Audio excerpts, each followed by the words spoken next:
She was left in the desert, but a dog found her first. The wind carried dust across the open flatlands that morning, the kind of wind that whispers of things lost. Caleb Merrick wasn't expecting visitors, especially not a child, and certainly not the German shepherd limping beside her, eyes worn but alert. The girl didn't speak at first, just stood by the gate of the half-crumbling outpost, holding a weather-beaten backpack to her chest like a shield. Her knees were scraped, her silence heavier than the sun.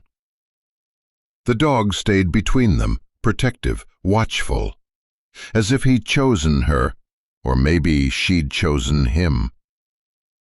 Caleb had seen war, seen what silence could mean, but nothing prepared him for the ache in this girl's eyes, or the unspoken bond between her and the old dog she called Echo.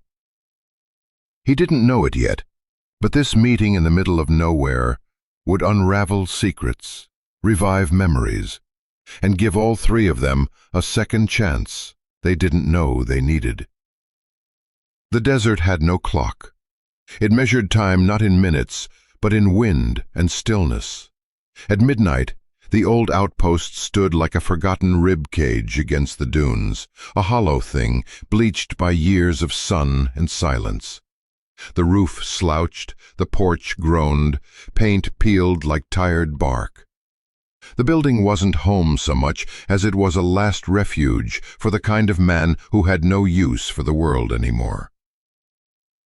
Inside, Caleb Merrick sat motionless on a wooden chair that had warped beneath years of dry heat.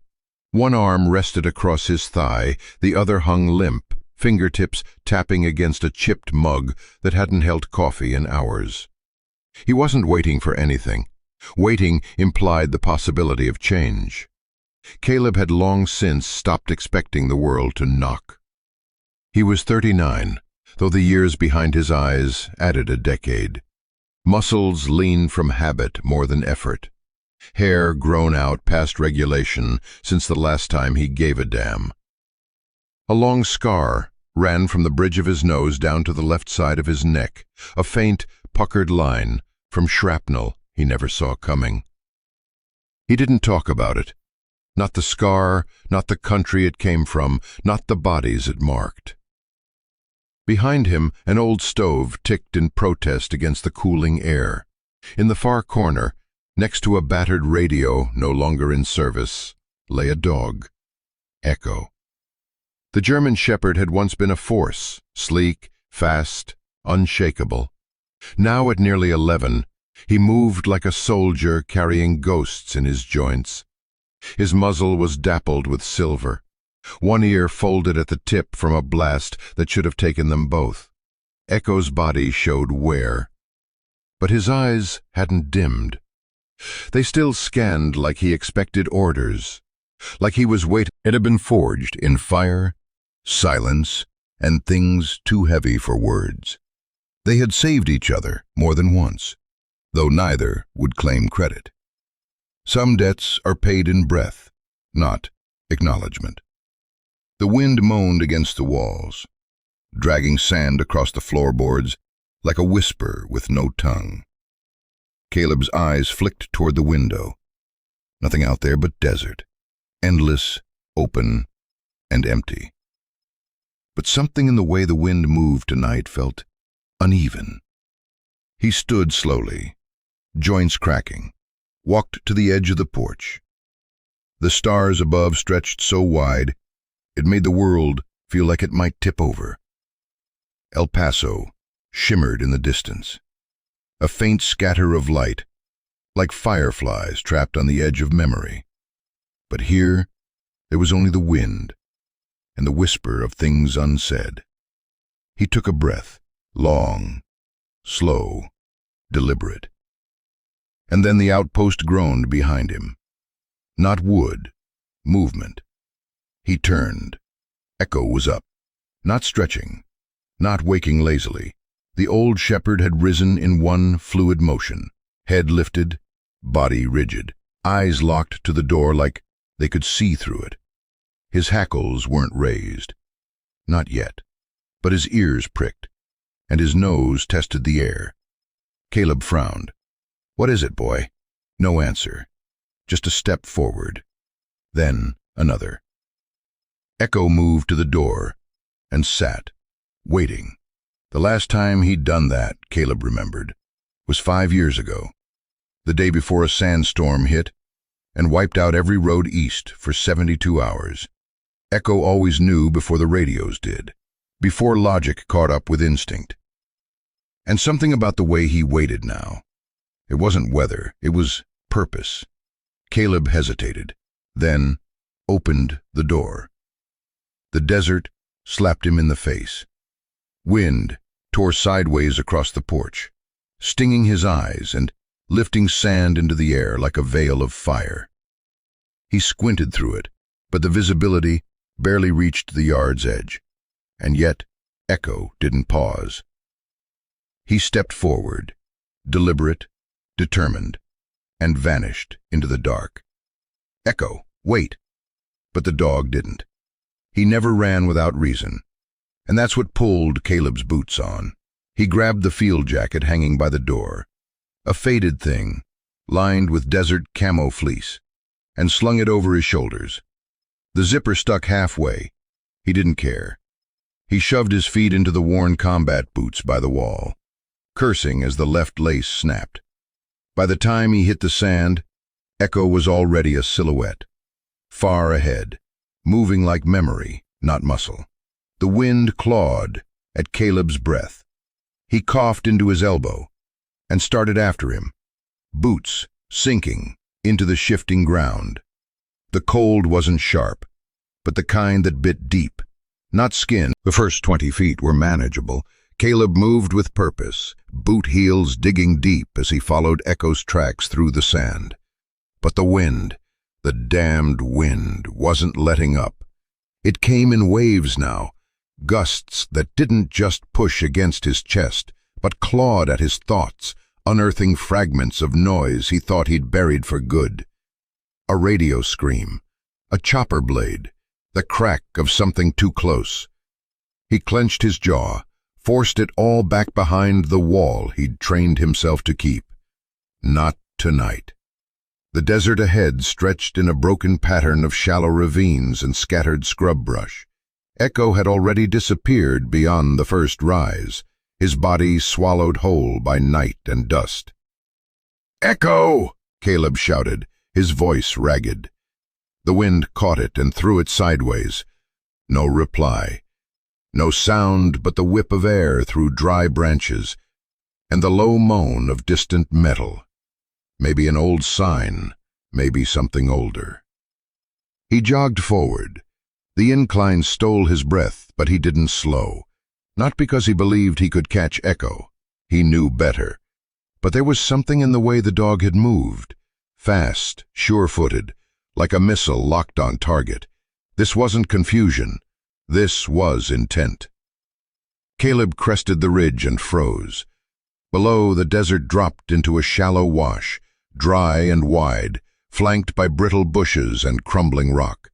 The moon, half obscured by clouds, cast just enough light to catch movement, but there was nothing.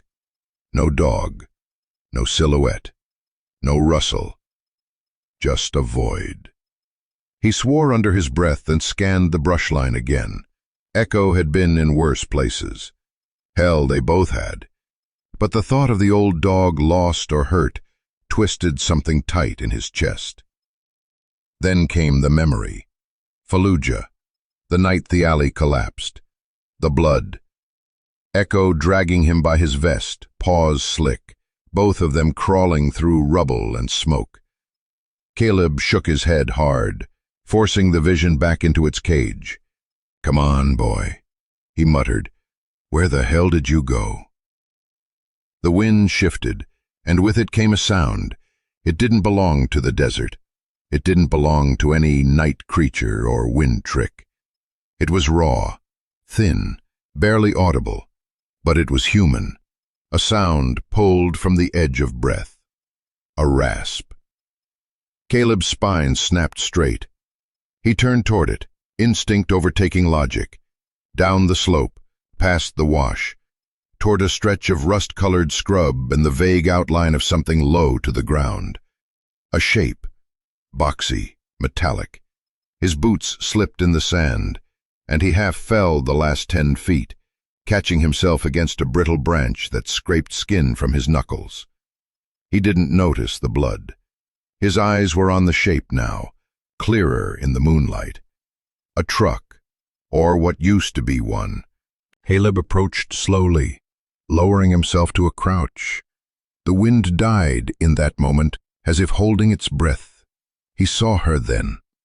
A child, curled like a question mark under the tailgate, one arm tucked beneath her, the other flung awkwardly over her ribs. Her bare legs were scratched, feet cracked and blistered. Her face, or what he could see of it, was streaked with dirt and dried blood.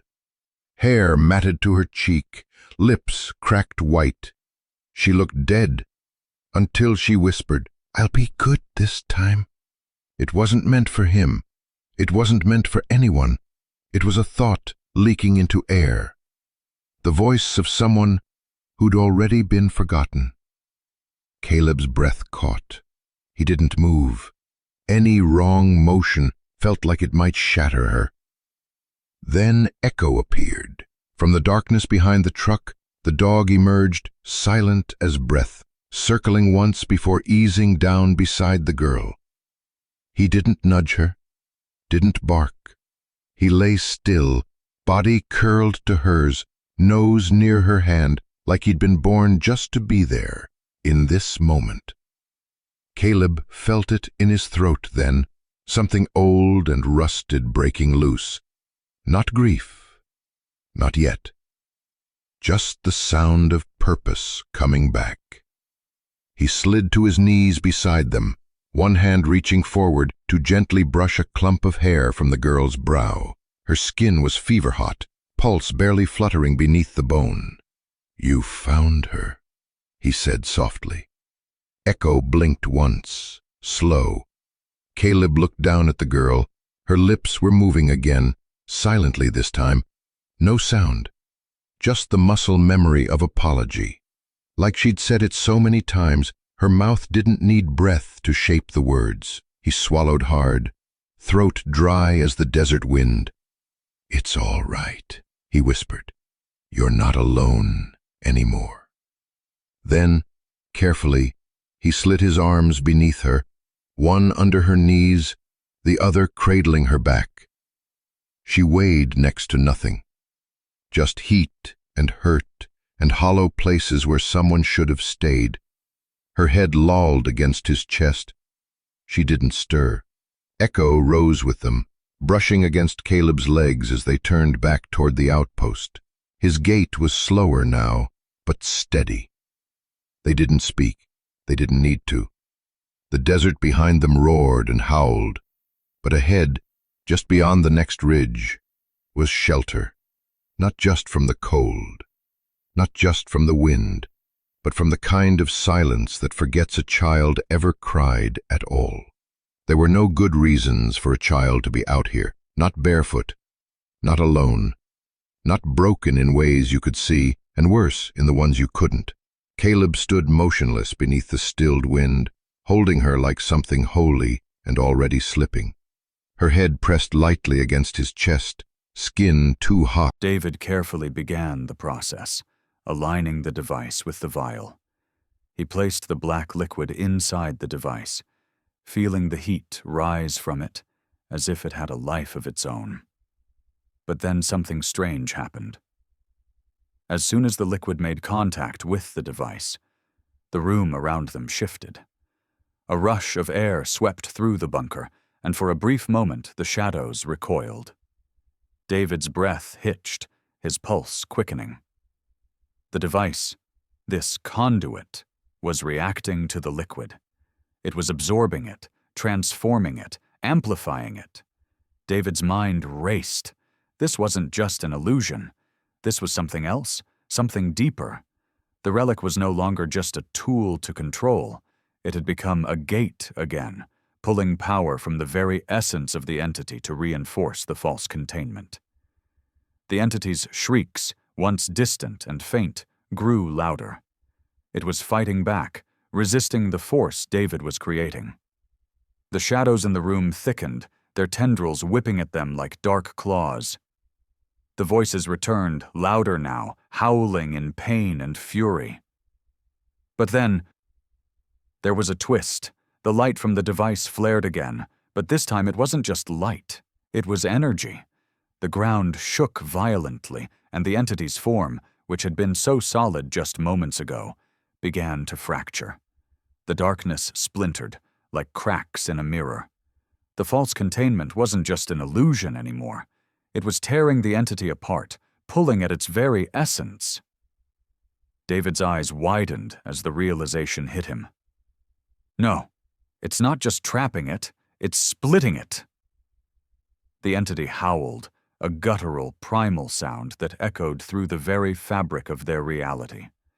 The shadows in the room spun in on themselves, twisting in agonizing circles, and the light from the device blazed so brightly that it seemed to tear through time itself. Suddenly, everything went dark. The entity's scream was deafening, but it wasn't a scream of anger anymore. It was a scream of desperation. The power in the room surged, and then there was a sudden crack, a sharp, snapping sound.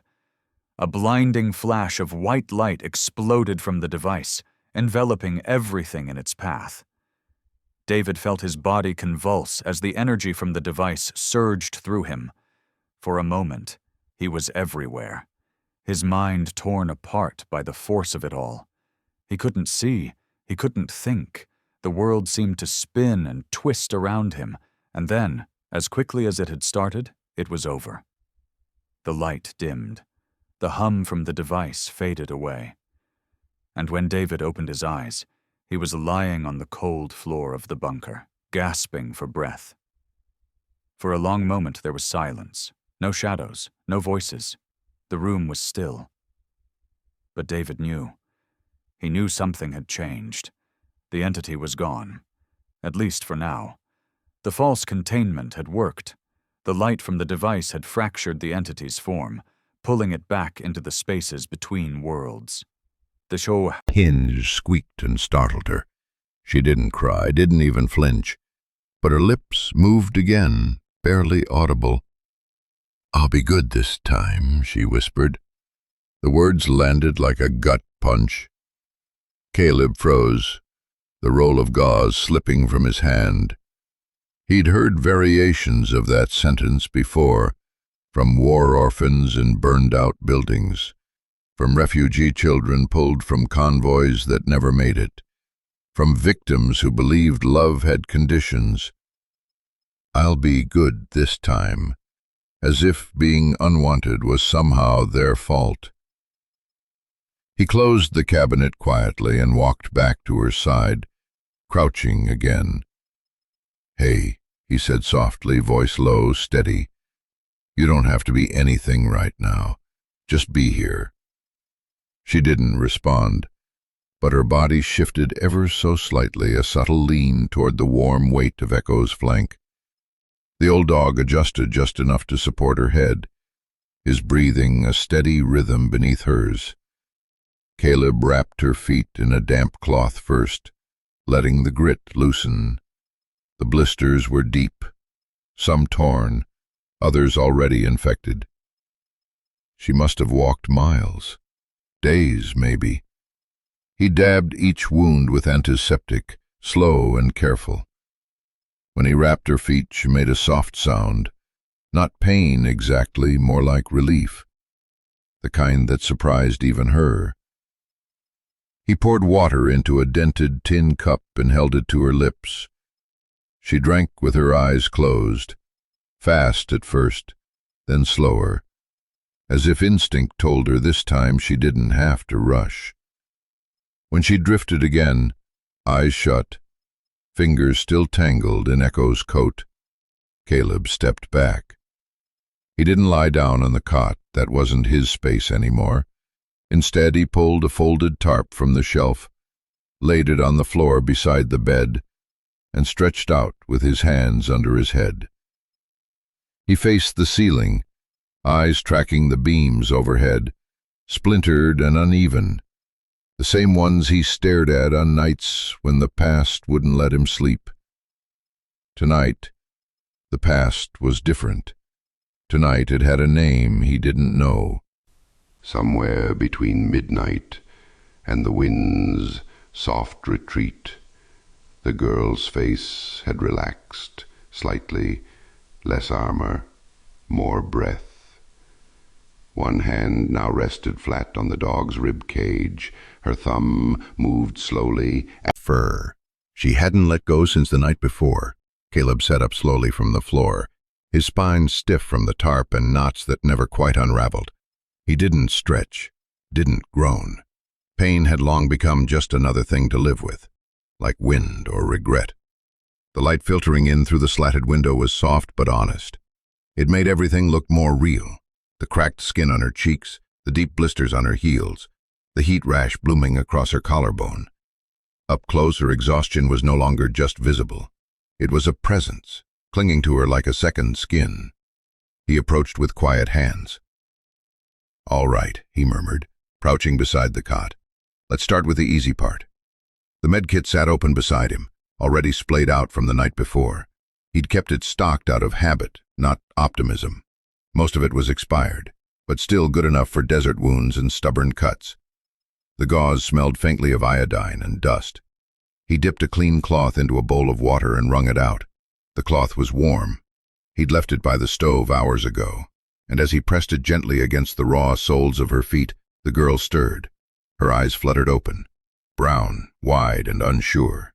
She didn't speak, but the moment she saw Caleb crouched there, cloth in hand, she pulled back like an animal, expecting the next motion to be a blow. Her grip on Echo's fur tightened to the point of trembling. "I'm not going to hurt you," he said softly, not moving. "You've got my word." She didn't loosen. Her breath came quicker now, shallow and defensive. She didn't scream. That struck him. A kid that's scared should scream, but she'd learned not to. Echo made a low sound in his throat, a kind of vocal reassurance. He shifted slightly so she could see both their faces at once, Caleb's and his. The girl didn't look away from the dog. "What's your name?" Caleb asked, keeping his voice low, steady. She didn't answer. He tried again. "Mine's Caleb. That overgrown mutt beside you is Echo. He listens better than I do." A flicker, not quite a smile, but something in her brow relaxed. "I need to look at your feet," Caleb said. "They're not doing too well." Still no answer, but she didn't resist this time when he reached forward. Carefully, he unwrapped the gauze from the night before. Beneath it, the skin was pink and angry, some parts split, others oozing lightly. She flinched once, a breath hitch, but didn't cry, didn't complain. He cleaned each wound in silence, patting them dry, then layering antibiotic ointment and fresh gauze over each one. Echo didn't move a muscle during the entire process, like he understood his role. "You walked far, huh?" Caleb murmured. The girl's eyes dropped. "Days?" he asked. She nodded, barely. "And no shoes?" She glanced at her single surviving sneaker, then at him. "I lost the other," she whispered. The sound of her voice caught him. Off guard. Small. Dry. Like it had gone unused for too long. He nodded once. "Well, you kept going, that counts for something." She didn't reply, just stared at the place where Echo's shoulder met her arm, as if grounding herself there. "What's your name?" he asked again. A pause. Then, "Lena." It came like a secret she hadn't meant to give away. "Lena," he repeated gently, as if trying it out. "That's a good name." She looked up at him for the first time then, just a flick of her gaze, quick and uncertain. He offered a small, tired smile. "You hungry?" A slow nod. He stood, exhaling through his nose. The old propane stove took coaxing, but it came to life with a stubborn click and a breath of flame. He heated some instant oats and added water from the canister.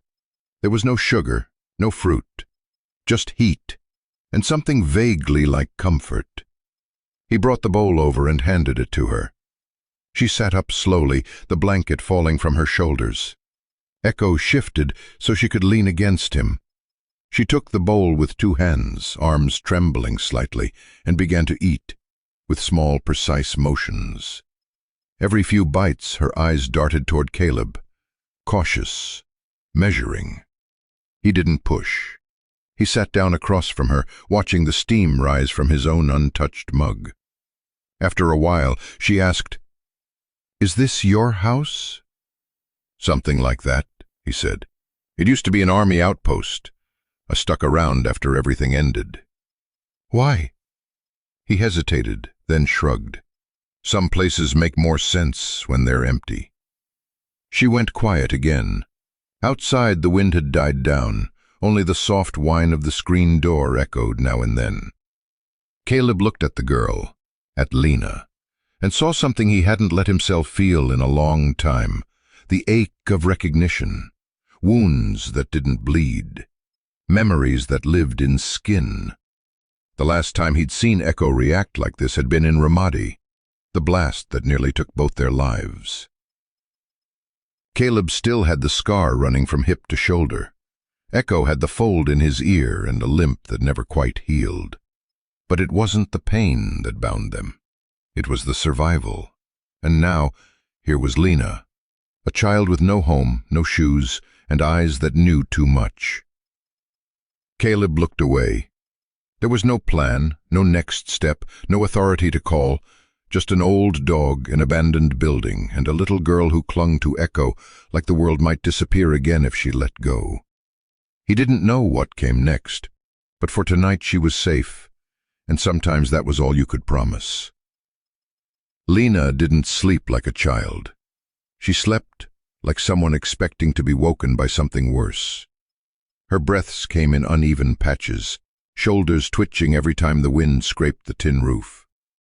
At one slow blink of those ever-watchful eyes, the desert night had passed. Morning wasn't here yet, but its weight was beginning to gather outside the walls, a slow crawl of light, trying to stretch over a bruised horizon.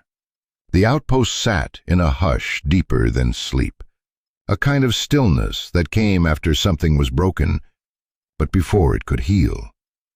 Caleb sat at the table, elbows resting on worn wood, eyes not on the girl, but on the floor a few feet from her cot, where a small object lay, half hidden beneath the edge of the blanket. It must have fallen from her pocket when she turned over in her sleep.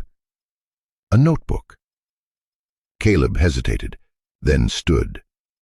He moved like someone trying not to wake a house made of glass, step by step, the old boards beneath his boots creaking in whispers. He knelt. The notebook was no larger than his palm. Its corners were bent, edges frayed. The cover, once some kind of soft blue, was now scuffed gray. It had the look of something that had been held tightly, stuffed into pockets, dropped, picked back up, and never quite let go. He picked it up slowly, weighing it in his hand. Faint pencil smudges coated the edge of the pages. A few corners were stained with what looked like old water or tears. Caleb glanced toward Lena. She hadn't moved. Her face, still turned slightly into Echo's side, was calm for the moment.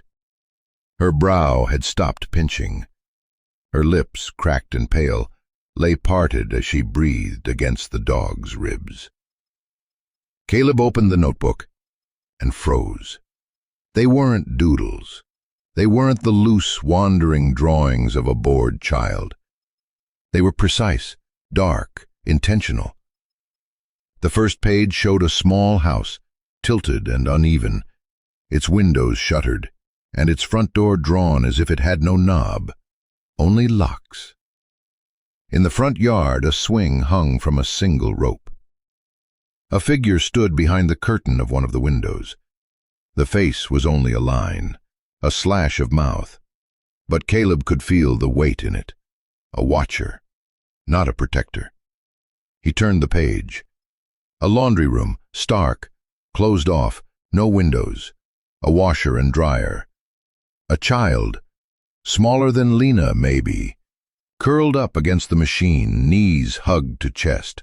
A woman loomed overhead, arms crossed, no eyes, no nose. Just a heavy brow and a mouth wide open, as if frozen mid-shout. On the far wall, the word, "Sorry," had been etched over and over again into the drywall. Another page.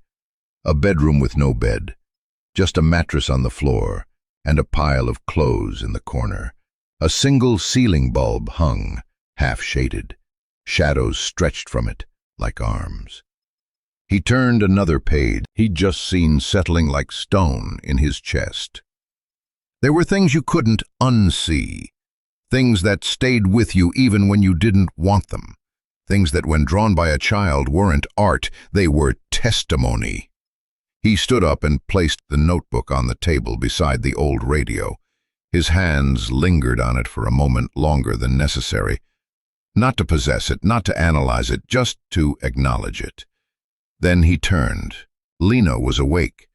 She hadn't moved, but her eyes were open now, watching him across the room. Not wide with fear, not glaring in accusation, just watching. He didn't speak, neither did she.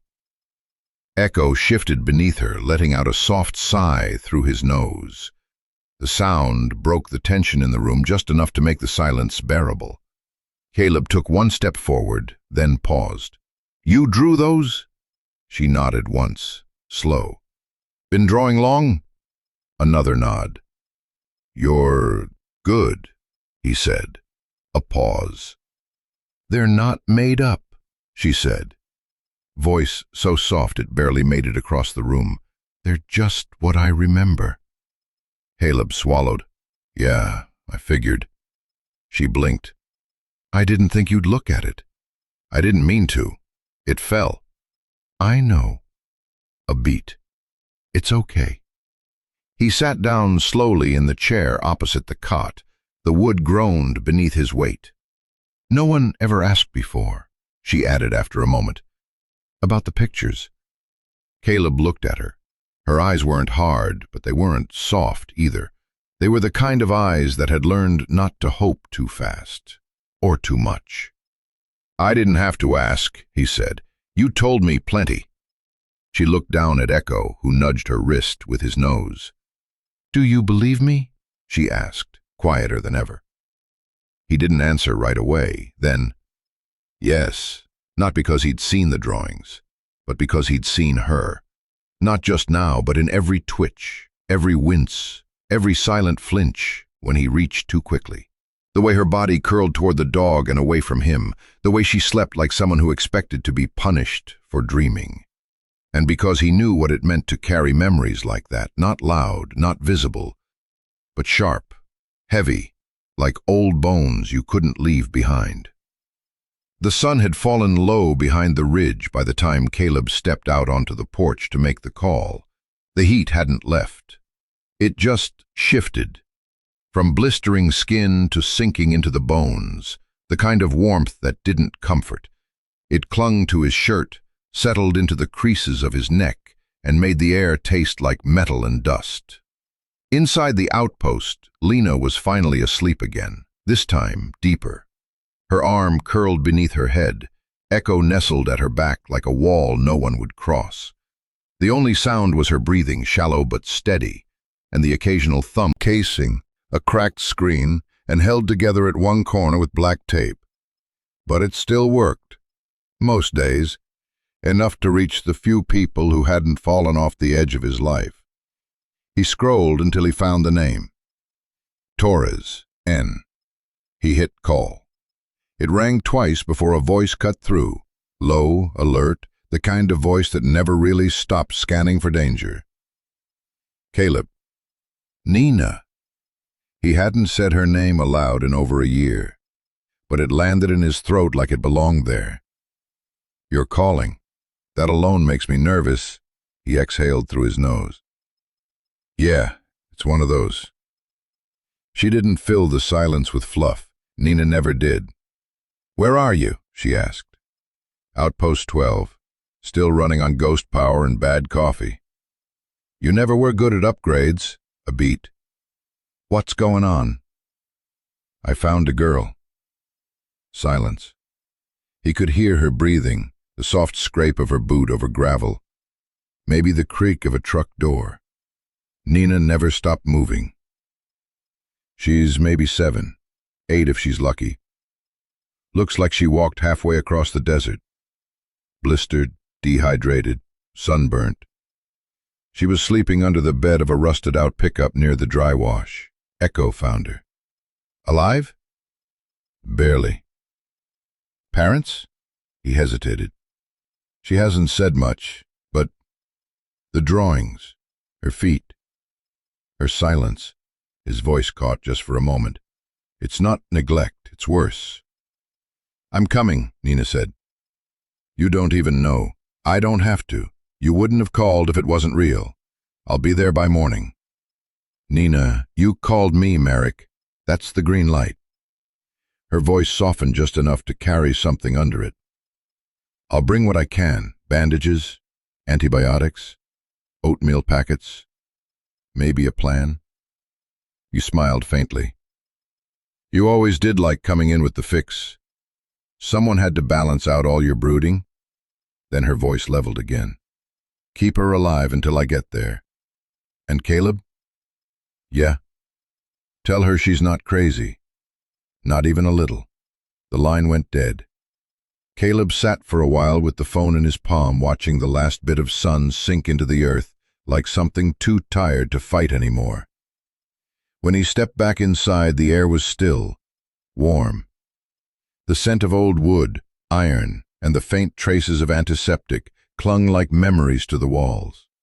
Lena was still on the cot, her face turned toward the slatted window, hair falling in soft waves over her cheek. She mumbled something. He stepped closer, slow.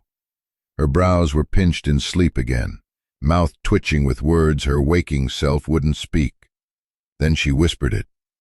A name, cracked and raw. Vic, just once, but it was enough. Caleb stood still, then identity. Names spoken in sleep, not as a call, but as a warning to the dark. Vic wasn't a question. Vic was something she couldn't unsee. Caleb moved to the table and sat heavily in the chair, his palms pressed flat against the surface, as if grounding himself there. Echo lifted his head, just enough to track the movement, then settled again. The window rattled faintly as the wind returned. Not the howl from the night before, something softer now, more like breath. The desert was changing gears, cooling down, winding back. But inside, the room held the weight of that name. Vic. It didn't matter yet whether it was stepfather, mother's boyfriend, stranger, or ghost. It mattered that it lived in her bones. Caleb rubbed a hand over his face. The stubble caught his fingertips, coarse and unshaven. He hadn't looked in a mirror in 2 days, maybe more. Across the room, Lena stirred again, curling closer to Echo's warmth. She didn't wake, but her fingers twitched against the dog's fur, like she was searching for something to hold on to. Caleb leaned back in the chair and let his eyes drift up to the ceiling, where the beams crossed like bones in an open grave. He listened to the steady sound of her breathing and a low hum of Echo's presence beside her, a rhythm older than language. He'd seen this before. Not exactly, not in this shape, but in kids pulled from burning buildings, in young faces hiding under cots in makeshift camps, in the stillness that followed an explosion when the only movement came from those left breathing. That silence had a name now. Lena. He didn't know what she'd been through. Not yet. But he was starting to learn what it had left behind. And sometimes that was all you needed to begin. The desert doesn't bury everything. Some things it leaves behind, half-covered and wind-blown. Not forgotten, just waiting for someone to notice. By the time Caleb reached the ridge, the light was sharp enough to sting. Morning in the Sonoran didn't rise gently. It arrived in angles, harsh lines across rock, heat already whispering at the edge of breath. He paused at the crest and let his eyes adjust. Below, the land fell into the dry wash where he and Echo had found her, Lena, huddled beneath the skeletal remains of an old truck, curled like something the world had misplaced. The truck was still there, hunched and rusted, its shape jagged against the soft roll of sand. But the scene looked different now, worse in a way. The urgency of rescue had faded, and what remained was the aftermath, the kind of silence that asked questions. He made his way, crouched near the base of the truck, eyes scanning the disturbed ground. There, just past where Lena had lain, impressions in the earth, subtle, almost gone, but there. Boot prints, deep, adult-sized. Not military issue, not even work boots. Something older. Worn tread, maybe cheap canvas or vinyl. The prints moved in a wide arc. Not someone walking past, but someone circling the truck. He followed the trail a few paces. The stride was wide, uneven. One foot dragged slightly. The left. Limp? Injury? Drunk? He knelt, brushing his fingertips across the indent, still soft beneath the top layer of crusted grit. Not more than 2 days old, maybe less. His jaw tightened. He rose and turned toward the truck. The metal had oxidized to a dull ochre, corners eaten away by time. The passenger door had once been blue. A flake of color clung like memory near the hinge. Caleb walked around the back, keeping his steps wide, careful not to overlap the existing trail. Beneath the tailgate where Lena had slept, the sand was smoother now, but the faint depression of her body remained. A small hollow like someone had laid down their whole world and then left. Just beyond it, maybe 15 feet off, something caught the light. He moved toward it slowly. First came the blackened stones. A ring. A fire pit, makeshift and ugly. Burnt-out wood sat at the center, charred to a brittle curl. Around the edges, the wind had scattered the ash into drifting gray ghosts. He crouched again, still warm beneath the surface. Not enough to burn skin, but recent.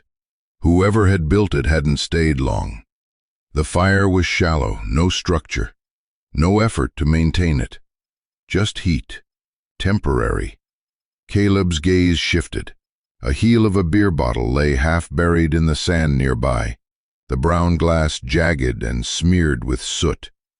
He picked it up, turned it in his gloved hand. No label, no brand, just a break clean through, like someone had smashed it in frustration or panic. 10 feet beyond that, a strip of denim, torn and curled at one edge. Faded blue, lint-flecked. The seam looked like it had been ripped hard, not cut, not worn through, a tear made by force. He stood slowly, piecing it together.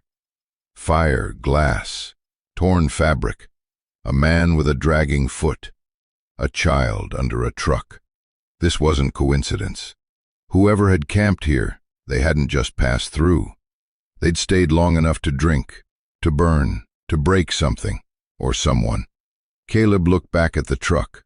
The breeze shifted, and a dry leaf scraped across the fender like a whisper. He reached for the phone in his back pocket. With full morning, Echo hadn't joined him. Caleb had left him behind to stay with Lena. The dog would not have come even if called. His loyalty had been reassigned without question. Caleb began the climb. His legs protested more now. His back ached from crouching, but the weight behind his ribs, that's what slowed him. Not exhaustion, not age. Recognition. He'd seen this story before. Not this exact version, not in this setting, but in pieces. The footprint of neglect, the signs of abuse, the aftermath of someone who left marks not with fists, but with indifference. Whoever this Vic was, he didn't run from the child. He'd left her, deliberately. And Caleb had a sinking feeling the man hadn't wandered far. As he crested the rise and the outpost came back into view, warped metal, sun-scorched boards, the only standing thing for miles, he caught sight of Echo. The shepherd stood just outside the doorway, motionless, watching, waiting. Inside, Lena was stirring, and Caleb knew with a clarity that chilled him more than the morning wind. They weren't done with the past. The past still had footprints, and it had camped here just days ago. Nina's truck rolled over the dry ridge just past noon, its engine humming low beneath the wind. Dust rose behind her, like a ribbon unraveling from the past. Caleb watched her approach from the porch. He hadn't sat down. Couldn't. Echo lay nearby, but his ears were tilted back, body taut. Not in fear, but readiness. As if he knew that whoever was coming wasn't here for small talk. The truck halted. Nina stepped out, boots first, then her tall frame, a canvas bag slung over her shoulder. Her braid was streaked more with silver now, but the sharpness in her eyes hadn't faded. A medic once, still something more than that now. She didn't speak at first, just took him in, eyes narrowing at the shadows beneath his own. "You look worse than the last time I saw you," she finally said, voice soft. "Age catches up," Caleb muttered. "Age didn't leave claw marks on your soul, Caleb. That was something else." He didn't answer. Instead, he stepped aside and gestured toward the door. "She's inside." Nina didn't ask more. She entered the outpost, her boots thudding lightly on the worn wooden floor. Inside, the girl lay on the old cot beneath the window. Lena. The thin quilt Caleb had found wrapped her like a leaf, trying to protect itself from wind. She didn't look up as Nina approached, didn't flinch either, just remained curled on her side. Eyes half-lidded, skin pale with sunbath. It wasn't until she gently lifted the girl's sleeve that the real story emerged. Nina exhaled sharply, not loud, but deep. Her eyes locked with Caleb's across the room. "Old bruises," she whispered. "Faded now, but you can still see the outline. Someone grabbed her hard, more than once." She traced one with a gloved fingertip, then pushed the sleeve higher. Scars, tiny ones, not from accidents, not from play. The kind that came from punishment, from neglect that tried to disguise itself as discipline. "She's severely dehydrated, malnourished. Her body's in survival mode, and the stress, long-term, I'd wager months, maybe more." Caleb's fists had closed without him realizing. "She said she walked. Alone," he said, voice low. Nina didn't reply at first. She reached over and gently touched the girl's hair, sweeping it from her face. Lena didn't react, but her breathing hitched just once, like a flinch turned inward. After a moment, Nina stood, took off her gloves and approached Caleb by the door. "You need to file a report." Caleb looked past her at the child on the cot. "She needs to be protected," Nina added, softer. "Whatever she came from, It's not done with her yet. You know that. I know. Then why wait? He didn't have the words for it. Maybe because filing a report would shatter the quiet safety of this place. Maybe because paperwork didn't protect, it exposed. And maybe because there was something in the way Lena had clung to Echo and avoided his eyes that told him trust, even borrowed, was fragile. She just got here, he finally said. Let her rest. One more night. Nina studied him. Her voice was gentle, but unyielding. You're not that man anymore, Caleb. Not just the one who follows orders. You're the one who brought her in. That means something. He turned away. His hands felt heavy. Behind them, Echo suddenly rose. Not fast, but with purpose. His ears shot forward, nose tilted toward the open window. His body was still but rigid, eyes locked on something beyond the broken horizon. Then, a low, rumbling growl, not loud, but ancient. A sound Caleb hadn't heard from him in years. Caleb's hand instinctively moved to his belt, where his sidearm used to be. But the gun was locked away now, in a drawer he hadn't opened in 6 months. He looked out the window. Nothing but sand, rust, and heat shimmer. But Echo didn't relax. What is it? Nina asked, quiet now, eyes scanning the settled like a layer of dust, thin, familiar, undisturbed. Lina was curled in the same place she'd barely moved from since arriving. Beneath the old army blanket Caleb had found years ago in a forgotten footlocker. Echo was still by her side, chest rising and falling in rhythm with hers. It was the first time since she arrived that her breathing had calmed, like the two of them were tethered in invisible trust. Caleb sat on the edge of the table, watching. Something in the way she held herself, the tight grip on the frayed flannel shirt bunched in her hands, gnawed at him. She clung to it not as clothing, but as memory, a relic. He stood and walked over, slow and silent.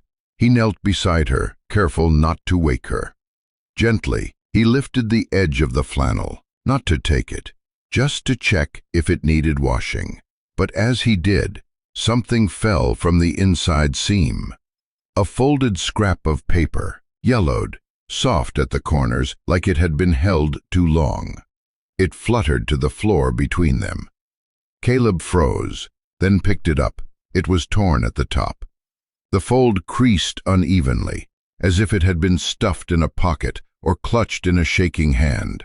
On the outside, faint pencil marks, erased maybe, smudged fingerprints. Inside, just a few words, 3 to be exact. I'm sorry. That was all. No name, no signature, just a sentence that didn't get to finish being whole. Caleb stood and turned toward the kitchen, where Nina sat leafing through a worn first aid manual from another decade. She looked up when she saw his face. He handed her the paper without a word. She unfolded it, read it once, twice, and then she sighed.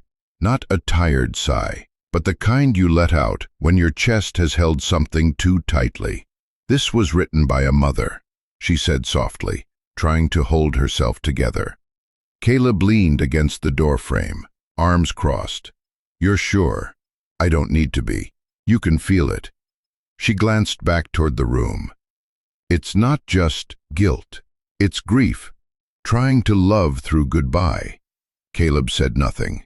His gaze fell to the ground, to the dust settling back into the grooves of old footprints. She didn't leave that note for anyone else, Nina added. She left it for the girl. As if cued by the mention of her, Lena stirred on the cot. Her arms wrapped tighter around the flannel, but her face didn't shift. Eyes stayed closed. No tears, no words, just that grip. And Caleb noticed something then. something he hadn't quite put together until now. "She hasn't cried," he said, more to himself than to Nina. Nina looked over. "Not once," he continued. "Not when we found her, not when I carried her home, not even when I checked her feet.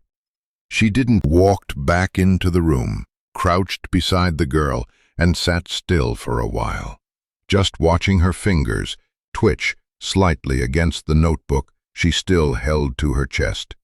The same one, with the sketches, the black ink doors, the laundry room, the closed space where memory lived like smoke behind drywall. He reached out, not to touch her, but just to place the paper near her hand, a small offering. She didn't move. He stayed. Minutes passed. Then, maybe by instinct, maybe by something older, Lena's fingers uncurled slightly. The edge of the paper brushed her knuckles. But she didn't push it away. Echo lifted his head, gave Caleb a quiet look, something between approval and patience, and then lowered his chin back to the blanket. Outside, the desert exhaled against the walls. A coyote howled far off, solitary and brief. Inside, the folded message rested gently beneath Lena's palm. The wind had quieted by morning. It didn't stop, just shifted. Like even the desert was holding its breath. Inside the outpost, the early sun slanted across the floor in long, golden bars, dust spinning slowly in the light. Caleb sat at the far end of the table, hands wrapped around a chipped mug of coffee, gone cold. The room was still. Echo lay curled near the hearth, tail thumping once when Lena moved. She was sitting cross-legged on the floor, a sheet of lined notebook paper pressed against a clipboard, a dull pencil in her hand. She was drawing. Caleb didn't interrupt. She'd barely spoken in 2 days, and when she did, her voice was soft and slow, as though each word had to be measured for safety. But the pencil, its tip blunt from overuse, moved with clarity. Each line was purposeful, each shadow heavy in the way only a child who's seen too much could draw. He glanced over from where he sat. From his angle, he could only make out parts of the page. A girl, curled in sleep, and beside her, a dog. Not just any dog. Echo, not heroic or fierce, just there, lying alongside her, one paw almost touching her hand. It was a quiet drawing, gentle, but it held the kind of weight that made Caleb put down his mug and lean forward. Lena didn't look up when she spoke. "I didn't know how to draw him before," she said, voice barely above the whisper of wind against the window. Caleb blinked. "Draw who?" "Echo." She paused. "I didn't know how to draw safe." Her words sat in the room a moment. Then she set down the pencil, turned toward the table. Caleb shifted, gave her quietly. One leg crossed beneath the other. The pencil rolled gently across the floor and stopped at Echo's paw. He sniffed it, then nudged it back toward her. She smiled, just barely. Caleb leaned in. "Do you want to tell me about her?" A pause, then a slow nod. "She was sick," Lena said, "before the yelling got louder, before the man came." Caleb didn't interrupt. Her voice didn't shake, but her fingers twisted the hem of her sleeve. "She used to sing in the kitchen," Lena said, eyes far away now. "Only when she thought I was sleeping. She was tired a lot, always cold." Caleb's throat tightened. "Then he started coming more," she continued. "The man, Vic." She didn't say his name like it belonged to someone familiar, more like someone who had passed through and taken things that didn't return. He said Mom needed to go away for help, Lena said. But after she left, he said I wasn't his problem. Her fingers stopped twisting. She looked up. Her face was steady. He said someone else would figure it out, that I was old enough to know better. Caleb didn't realize he'd clenched his jaw until the muscles ached. He left me at a gas station, she added, almost as an afterthought. I waited a whole day, but nobody came.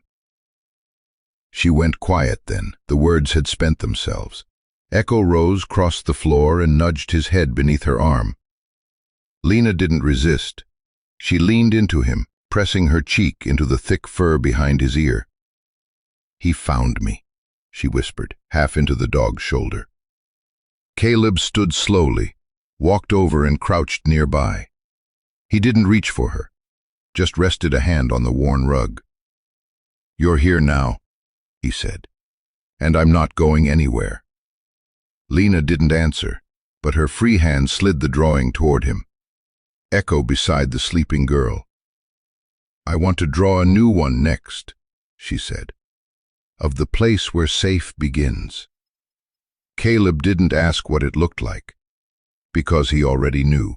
It was late afternoon when the words finally came. The light in the outpost had gone gold, soft and full of dust, like old film footage of a place long gone. Echo lay beside Lena, his ears flicking at every creak in the wood or breath of wind outside.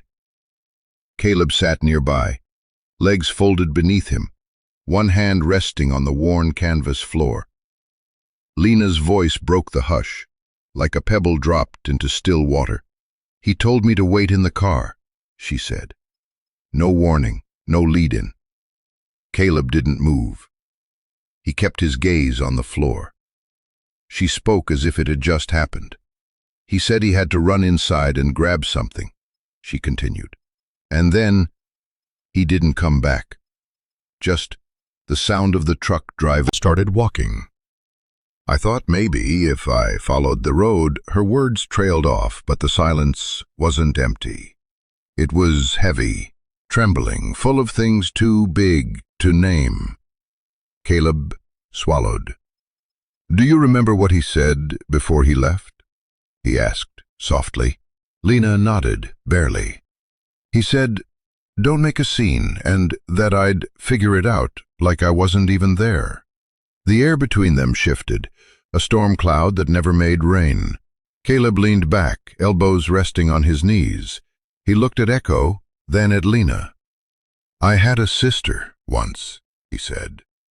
Lena blinked, surprised by his voice and by the direction it took. Her name was Emily, older than me by 2 years. She loved puzzles, and climbing trees she was way too small for. Lena tilted her head slightly, listening but careful.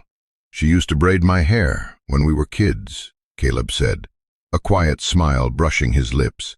Said it made me look like a Viking. He paused. She died while I was overseas, he said. Some drunk ran a red light. I was halfway around the world, thinking I was doing something important.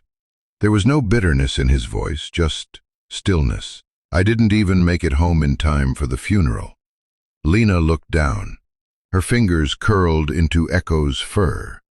I thought if I'd been there, Caleb continued, I could have driven her that day, or fixed the tire she was worried about, or just made something different happen. He exhaled. You carry that kind of guilt like a bag of bricks. It doesn't go away. You just get stronger holding it. Lena's lip trembled. She didn't speak, but she leaned forward and rested her head gently on Echo's shoulder. The dog didn't move, only his tail thumped once. Quiet, steady. You didn't do anything wrong, Caleb said after a while. You know that, right? Lena was quiet a long time, then she whispered, but I wasn't good. Her words hit harder than a shout. Caleb leaned in, voice low but certain. Being good or bad doesn't decide who gets hurt, Lena. Life doesn't work like that. She didn't argue, but a single tear slid down her cheek, the first he'd seen. She wiped it away quickly, almost angrily. "I don't want him to find me," she said. "Not ever." Caleb's jaw tightened. "He won't." Lena turned slightly. "How do you know?" Caleb looked at her, really looked. "Because I won't let him, and neither will Echo." Echo's ears perked slightly at the sound of his name. Outside, the wind picked up again, scratching against the windows like brittle fingers. But inside, something had softened, not healed, not yet, but loosened.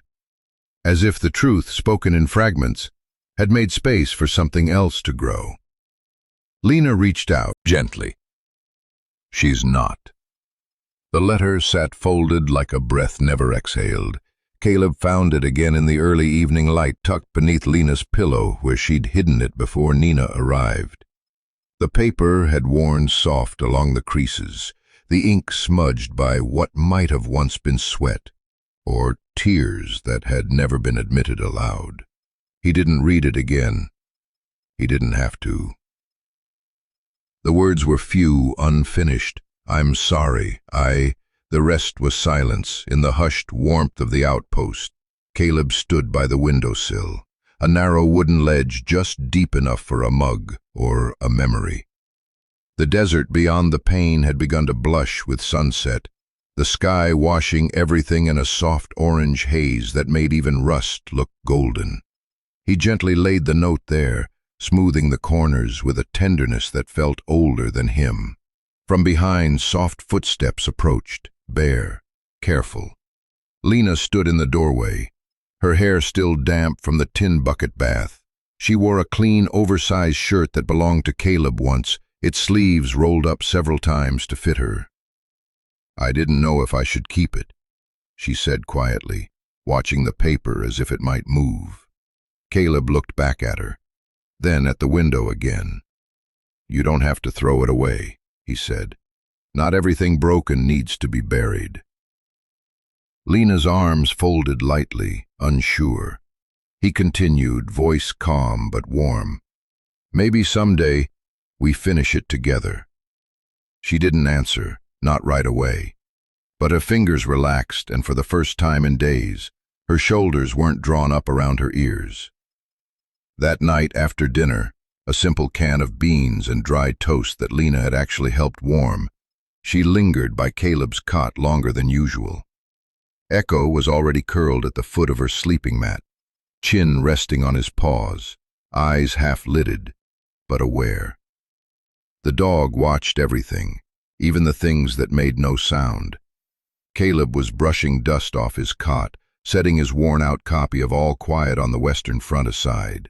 He looked up when he heard the soft rustle. Lena didn't speak. She just held out the notebook. She placed it down on the edge of his cot, carefully, as if handing off something sacred or fragile. "I thought maybe you could keep it safe," she murmured. Caleb nodded. "Of course." There was something unsaid in her eyes, but she didn't explain. She turned to go, then paused at the threshold of the little makeshift bedroom corner. Usually when she slept, she curled inward, arms tucked close, knees drawn, back to the world. Caleb had watched from a distance, knowing the posture. It was one he used to sleep in himself, after deployments, when dreams were loud and rooms felt too still.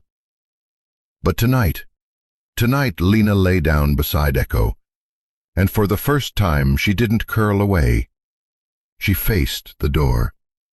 She watched it like someone who had learned that monsters didn't always come in the dark, and yet, somehow, she wasn't afraid now.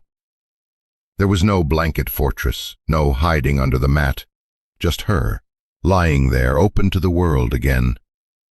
Echo's steady breath beside hers. Caleb watched from across the room. The desert wind whispered across the windowsill, brushing the edges of the letter. A single coyote howled somewhere far off. Not a threat, just a voice carried by wind and distance. Caleb leaned back against the cot and closed his eyes, one hand resting on the notebook Lena had given him. Sometimes, what you choose to keep says more than what you let go. And sometimes, healing starts not with forgetting, but with letting something stay, and knowing you're not alone in holding it. The desert has a way of whispering warnings long before danger arrives. That morning, the wind was different. It didn't howl or bite. It moved in long, breathless strokes, as if holding something back. Caleb stepped out of the outpost, his boots crunching against the gravel-packed earth, and immediately saw it. A split in the powdery sand, stretching out in two deliberate lines from the far ridge. Fresh tire tracks, not wind-blown, not worn by time, crisp edges, deep grooves, recent. Caleb crouched, brushing a hand over the impression. His fingers came away dusty, but his gut confirmed what his brain already knew. Someone had come close, too close. Behind him, the screen door creaked open. Echo stood in the doorway, ears forward, body still. He didn't bark. He didn't move. He just stared toward the horizon, like something had brushed past his instincts, the way a hand brushes dry grass. Quiet, but undeniable. Echo? Caleb's voice was low, half a whisper. The dog stepped forward, slow and deliberate, nose twitching as he moved to the tracks. He sniffed once, twice, then he stiffened, the kind of stillness that wasn't uncertainty, but preparation. Caleb stood. They were exposed. His outpost looking. But now someone had.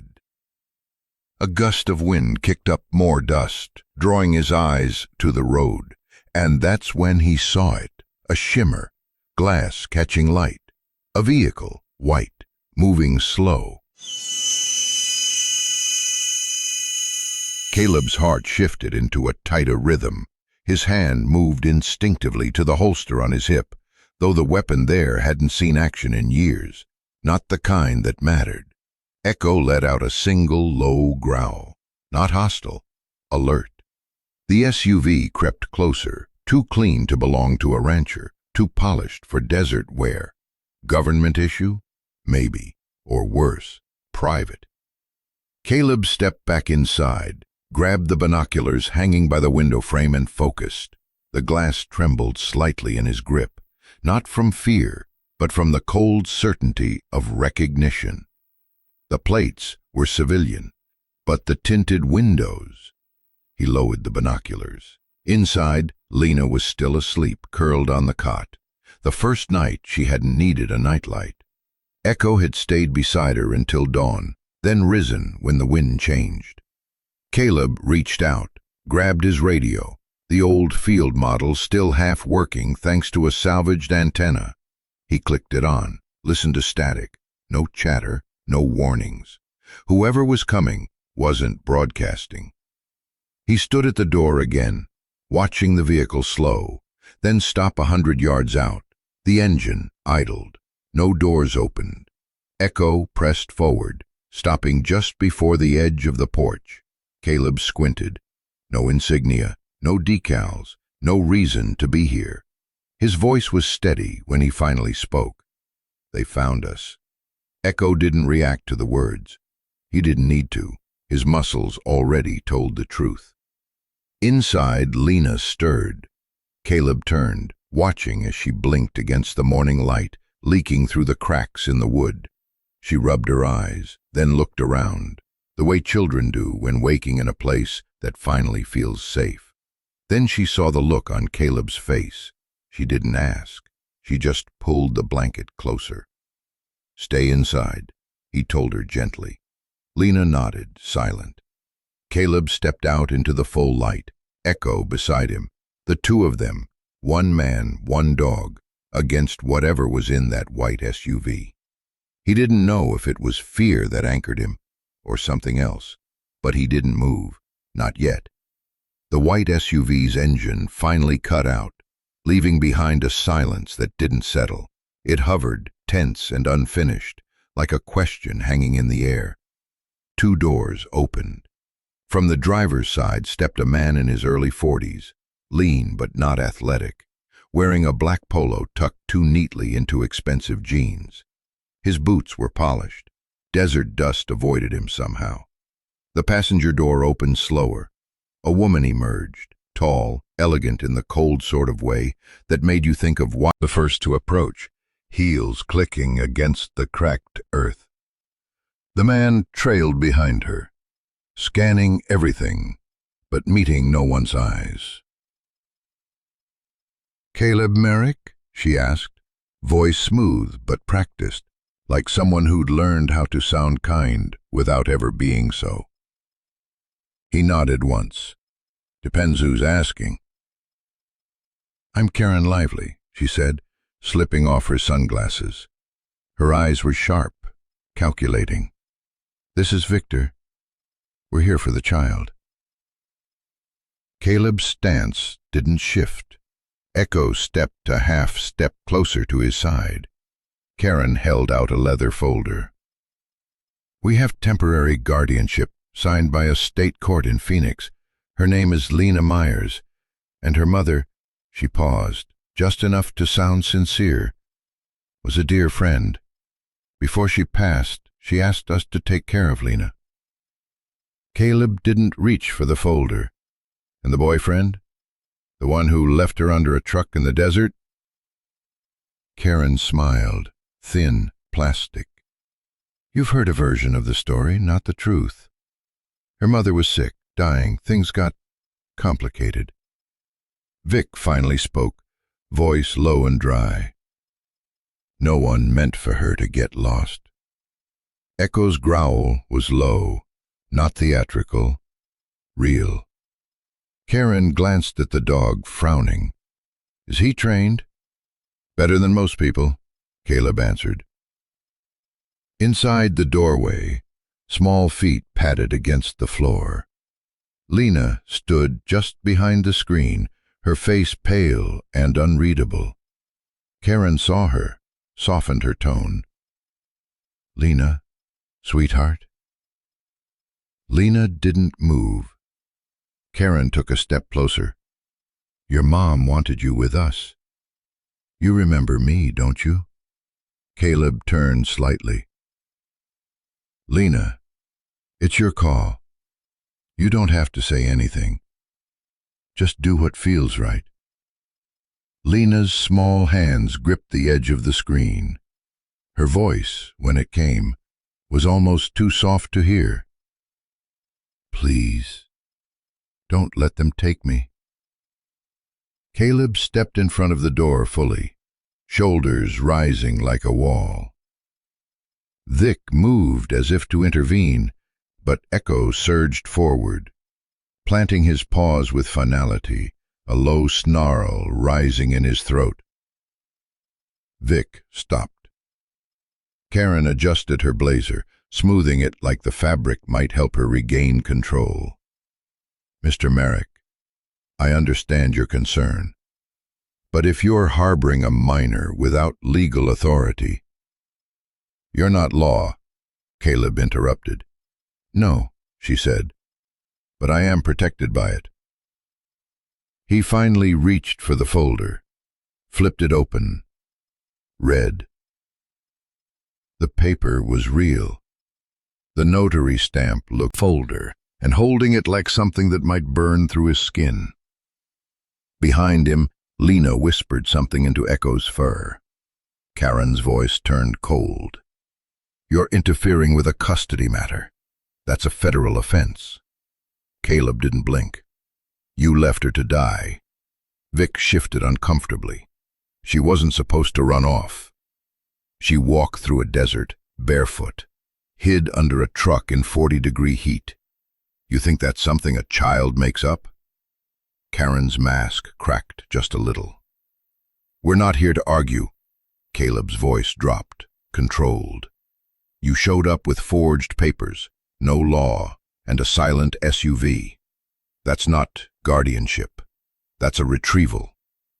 A long pause. Echo let out a single deliberate bark. Karen turned sharply on her heel, heels clicking once more. "We'll be back," she said, "and next time, we won't come alone." They walked away, not in defeat, but calculation. Like people who didn't need to win today, just knew how to bide their time. Caleb waited until the SUV disappeared in a cloud of dust before he turned back inside. Lena hadn't moved. Her eyes were wide, her breath shallow. He crouched, voice barely above a whisper. "You're safe. You hear me?" She nodded. Echo brushed his nose against her hand. She gripped his fur like a lifeline. Outside, the desert wind began to rise again. But inside, for now, she stayed.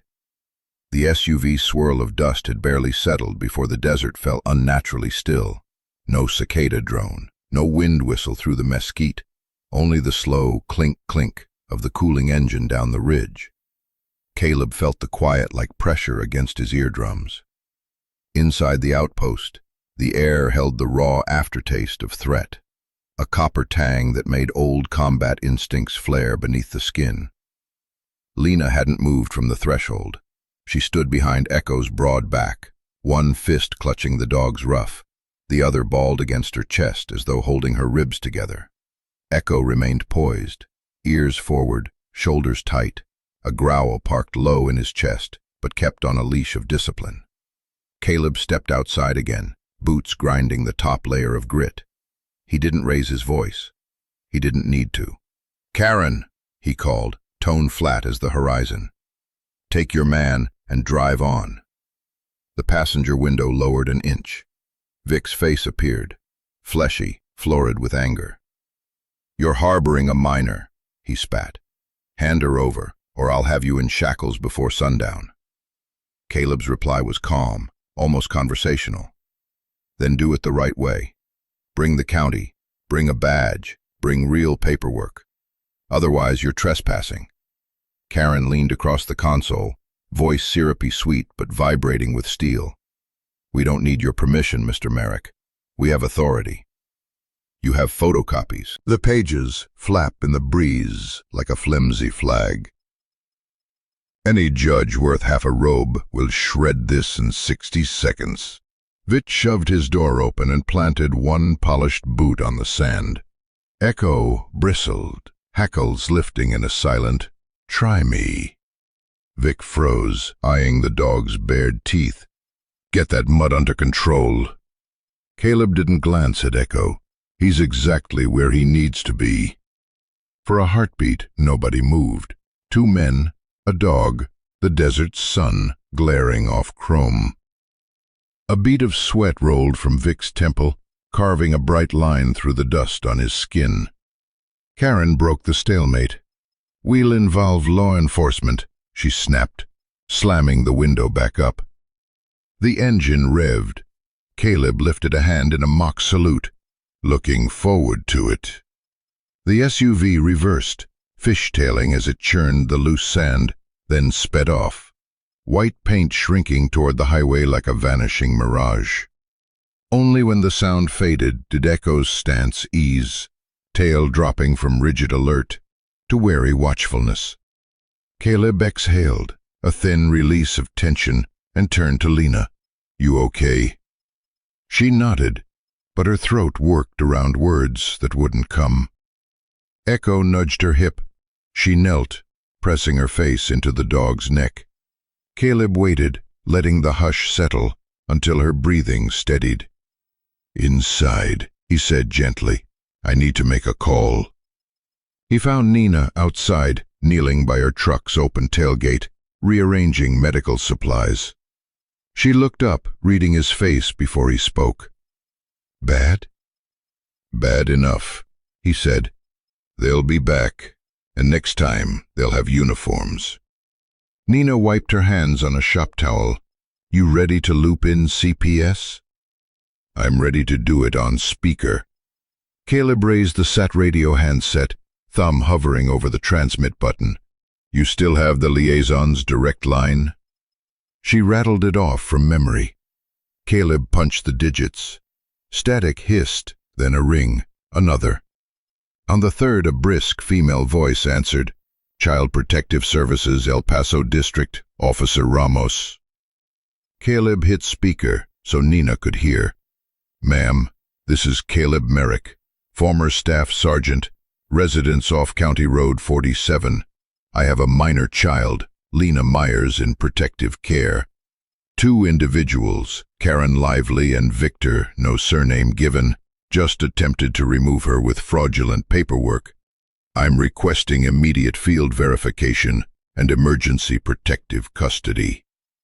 A pause, then keys clacking. Do you have supporting evidence of fraud? Nina leaned close to the mic. Yes, ma'am. Nina Torres, RN, retired Navy medic. I've documented neglect injuries and have the forged documents in hand. I can forward photos now. Understood, Ramos said. Hung between them like the heat shimmer. Visible. Dangerous. Too close. Nina's voice softened. She heard them, didn't she? Every word. Caleb glanced toward the doorway, where Echo sat, framed by shadow and light, Lena half hidden behind him. She asked me once not to let them take her. I gave my word. Nina folded her arms, expression firm. Then we keep it. Inside, Lena stood, clutching her notebook, a slim shield of graphite and grief. Caleb crouched, hands open. Deputies are coming, he said, voice steady. Real ones. They'll ask questions, maybe take pictures. I'll stay the whole time. Echo too. She nodded, but her lower lip trembled. Will they listen? They'll listen, Caleb promised, and if they don't, I'll make them. Echo brushed against her legs, as if echoing the vow. Outside, a lone gust lifted a tongue of dust across the fresh tire tracks, trying to erase them, but not fast enough. A line had been drawn, as clear as grooves in sand. One side held a scarred soldier, a silent child, and a dog who'd learned to guard broken hearts. The other, people willing to prey on the cracks. Caleb watched the horizon, where the white SUV had vanished. Sunlight shimmered over the road, turning distance into a blur. He felt the old weight settle. Duty, protective as armor. But this time, the mission wasn't orders from a commander or coordinates on a map. It was a promise, made in a child's whisper. Please don't let them take me. He straightened, shoulders squaring beneath the afternoon glare. Let them come, he murmured. Echo's tail thumped once against the floor, agreement, loud as thunder in the quiet room. Deputy Alvarez had barely finished noting the time in his field book when the front door groaned, admitting a gust of heat, and the pair who followed it. Karen swept in first, face composed into something approaching grief. Vic lumbered behind, jaw jutted, eyes flicking from badge to badge as though measuring threat. The living room air thickened. Sunlight poured through the high window, striping the floorboards like prison bars. Caleb stood against the far wall, arms folded over a chest gone stone still. Echo lay at his feet, ears forward, hackles low but present. A silent perimeter. Deputy Alvarez raised a palm. Ma'am, sir, you were asked to wait outside. Karen offered a quick-cut smile. We thought it best to clear up misunderstandings in person. She clasped her leather folio to her chest. This child suffered bent. Karen angled herself toward the deputy, projecting confidential warmth. Officer, I'm sure you see what's happening. This man, she flicked glazed eyes at Caleb, means well, but has no legal claim. We have documentation, medical letters explaining her behavior. Caleb said nothing. He simply looked at her, a desert stare that dried the varnish off pretense. Behind his silence was a promise neither badge nor bluff could breach. Vic shifted, impatience leaking. "She lies," he repeated, louder, as though volume could turn fiction into fact. "Ask her what happened to the liquor money from the pantry. Ask her." Echo rose to his full aging height. The growl that slipped from his throat was low, even, the audible equivalent of a cocked hammer. Alvarez lifted a calming hand, but didn't reprimand the dog. Instead, he addressed Lena gently. "You feel okay answering questions, kiddo?" Lena's eyes flicked from Alvarez to Karen, to Vic, then to Caleb. He gave one slow nod. "Your pace, your choice." She swallowed, opened her notebook, and turned it around so the room could see. Pages breathed in the quiet, pencil dark, graphite-heavy illustrations. A cramped laundry room, a mattress on concrete, the outline of a man towering, finger pointed, a girl crouched behind a washer, the word "sorry" carved again and again into drywall. Karen's smile cooled to frost.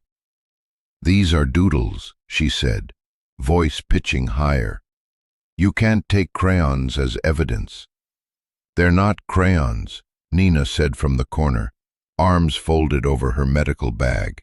"They're trauma in 2B pencil." Deputy Alvarez studied the images. One page showed a small figure, holding a cracked video game console, tears penciled as dark streaks. A second figure, tall, bald like Vic, stood over her, belt drawn back. The deputy closed the notebook softly. "What's this picture mean, Lena?" he asked.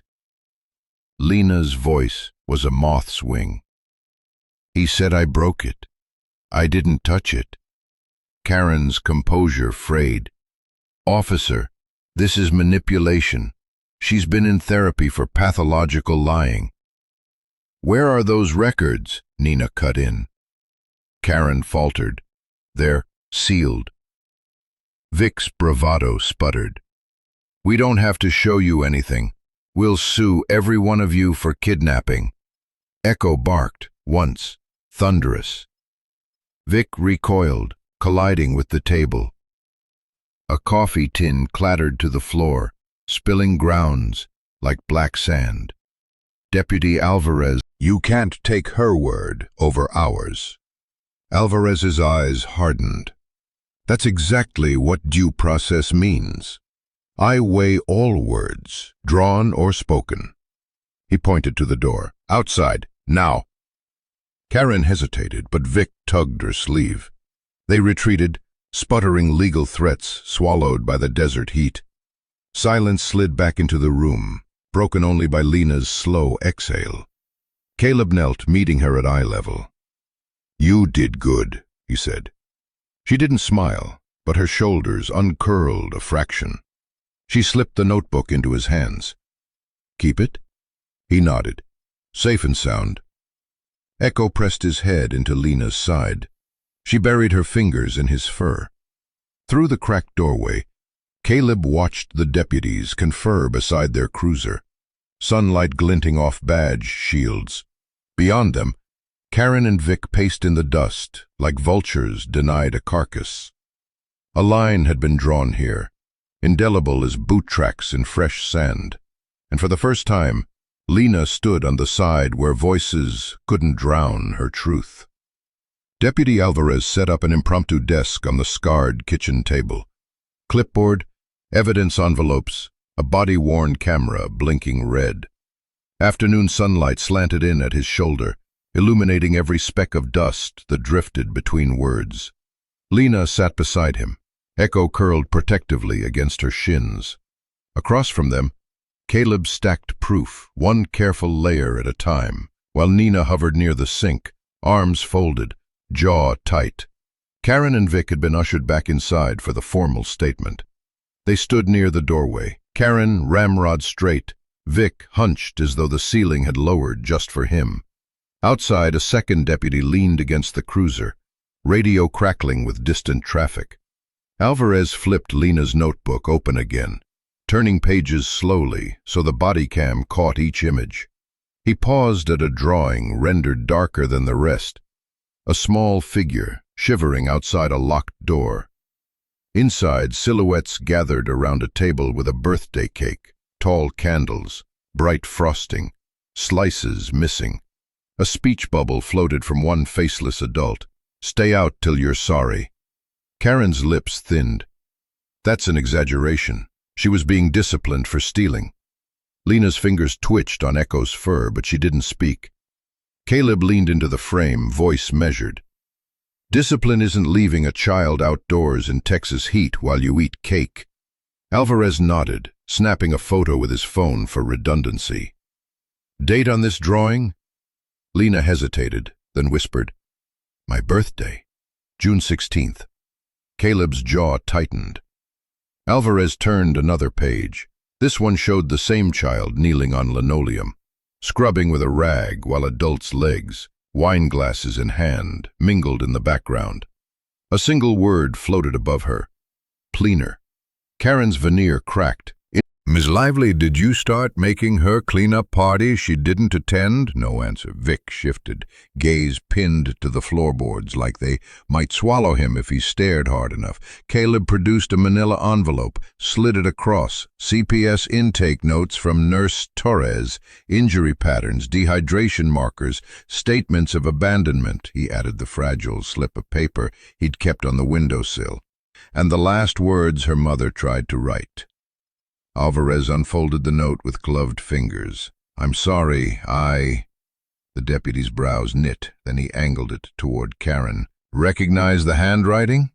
Karen's composure faltered, shoulders rising, nostrils flaring. "No, could belong to anyone." Nina stepped forward, voice even. "I compared it to a pharmacy label signed by Rosa Myers 3 months ago. Same hand." Karen's eyes went sharp as glass. "With respect, you're not a handwriting expert." "No," Nina agreed. "I'm a medical expert who treated Rosa for late-stage pulmonary fibrosis. I watched her cough blood and still apologize for being a burden. That partial apology fits everything about her." Karen's practiced smile slipped off like wet paint. "This is a farce." Vic finally spoke, husk of a voice. "We did what we could. Kid kept running. Hard to help someone who runs." Caleb fixed him with a stare that made desert heat feel cold. "Harder to run if someone never opens the car door on a highway." Vic swallowed, Adam's apple bobbing. He said nothing more. Deputy Alvarez gathered the documents, closed the notebook, and straightened. "Ms. Lively, Mr. Whitaker, given conflicting testimonies and probable cause for neglect, the child remains in protective custody pending judicial review. Transport will arrive within the hour to bring her to a safe shelter, or, if medical recommends, she'll remain here under temporary order." Karen's voice rose, shrill now. "You can't leave her with a stranger and a mutt in a shack." Lena flinched. Echo responded, a low rumble that vibrated through the floorboards. Alvarez lifted a hand but didn't correct the dog, his gaze fixed on Karen. "Ma'am, this shack is a registered residence. Mr. Merrick is next of kin to the child's late mother. DNA confirmed half-brother. CPS will evaluate suitability, but today he's the safest option you've offered her yet." Karen's control finally shattered. She slapped the folio on the table. Papers fanned out, photocopies, unsigned drafts, half-filled forms. Not a single official seal among them. "We tried to save her from a life of poverty. You'd bury her with this PTSD poster boy?"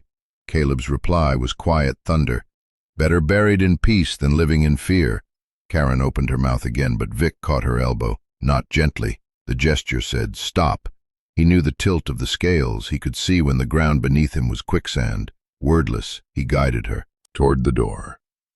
She resisted a heartbeat, then followed, color draining from her cheeks. The screen banged once behind them, leaving only the cicadas and the gentle whir of Alvarez's pen. He turned back to Lena. "You've been brave," he said.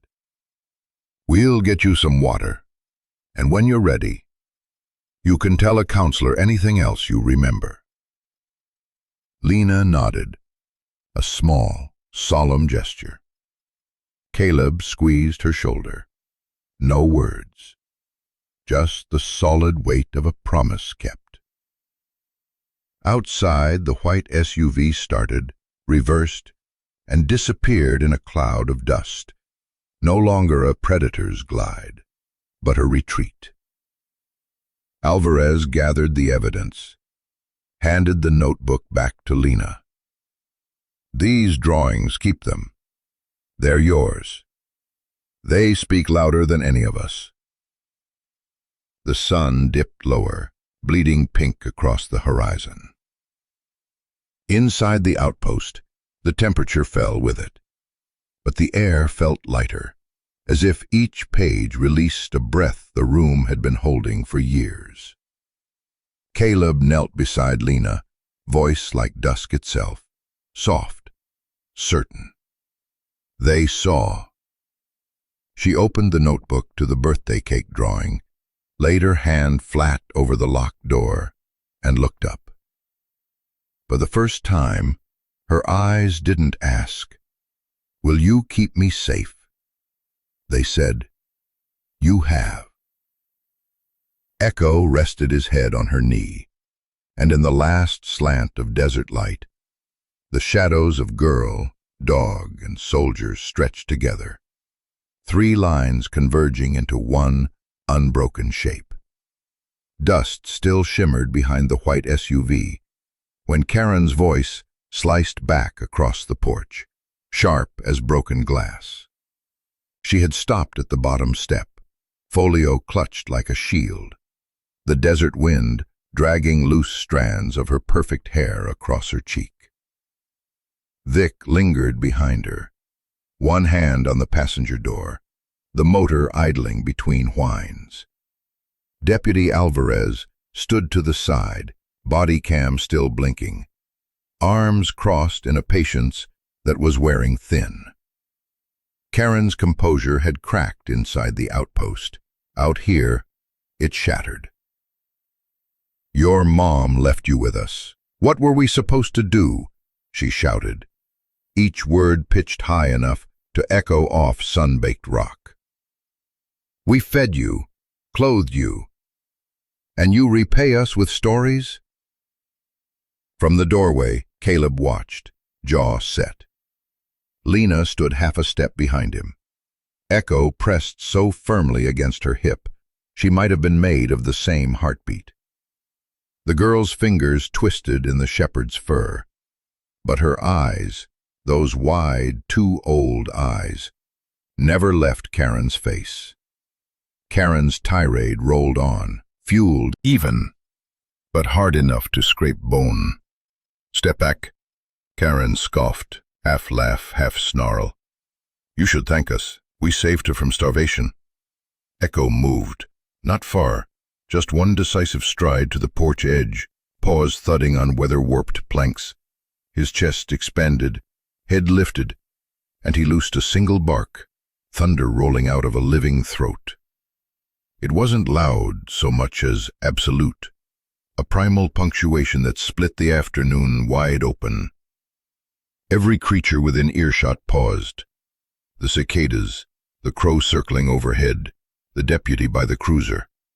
Even the SUV's idle seemed to stutter. Karen stumbled back a pace, shock flashing through her eyes. Echo's bark faded into a silence thick with dust motes and consequence. And in that hush, Lena stepped forward, small shoulders squaring like a door, finally unlatched. Her voice was clear, quiet but razor true. "You only wanted me for the check."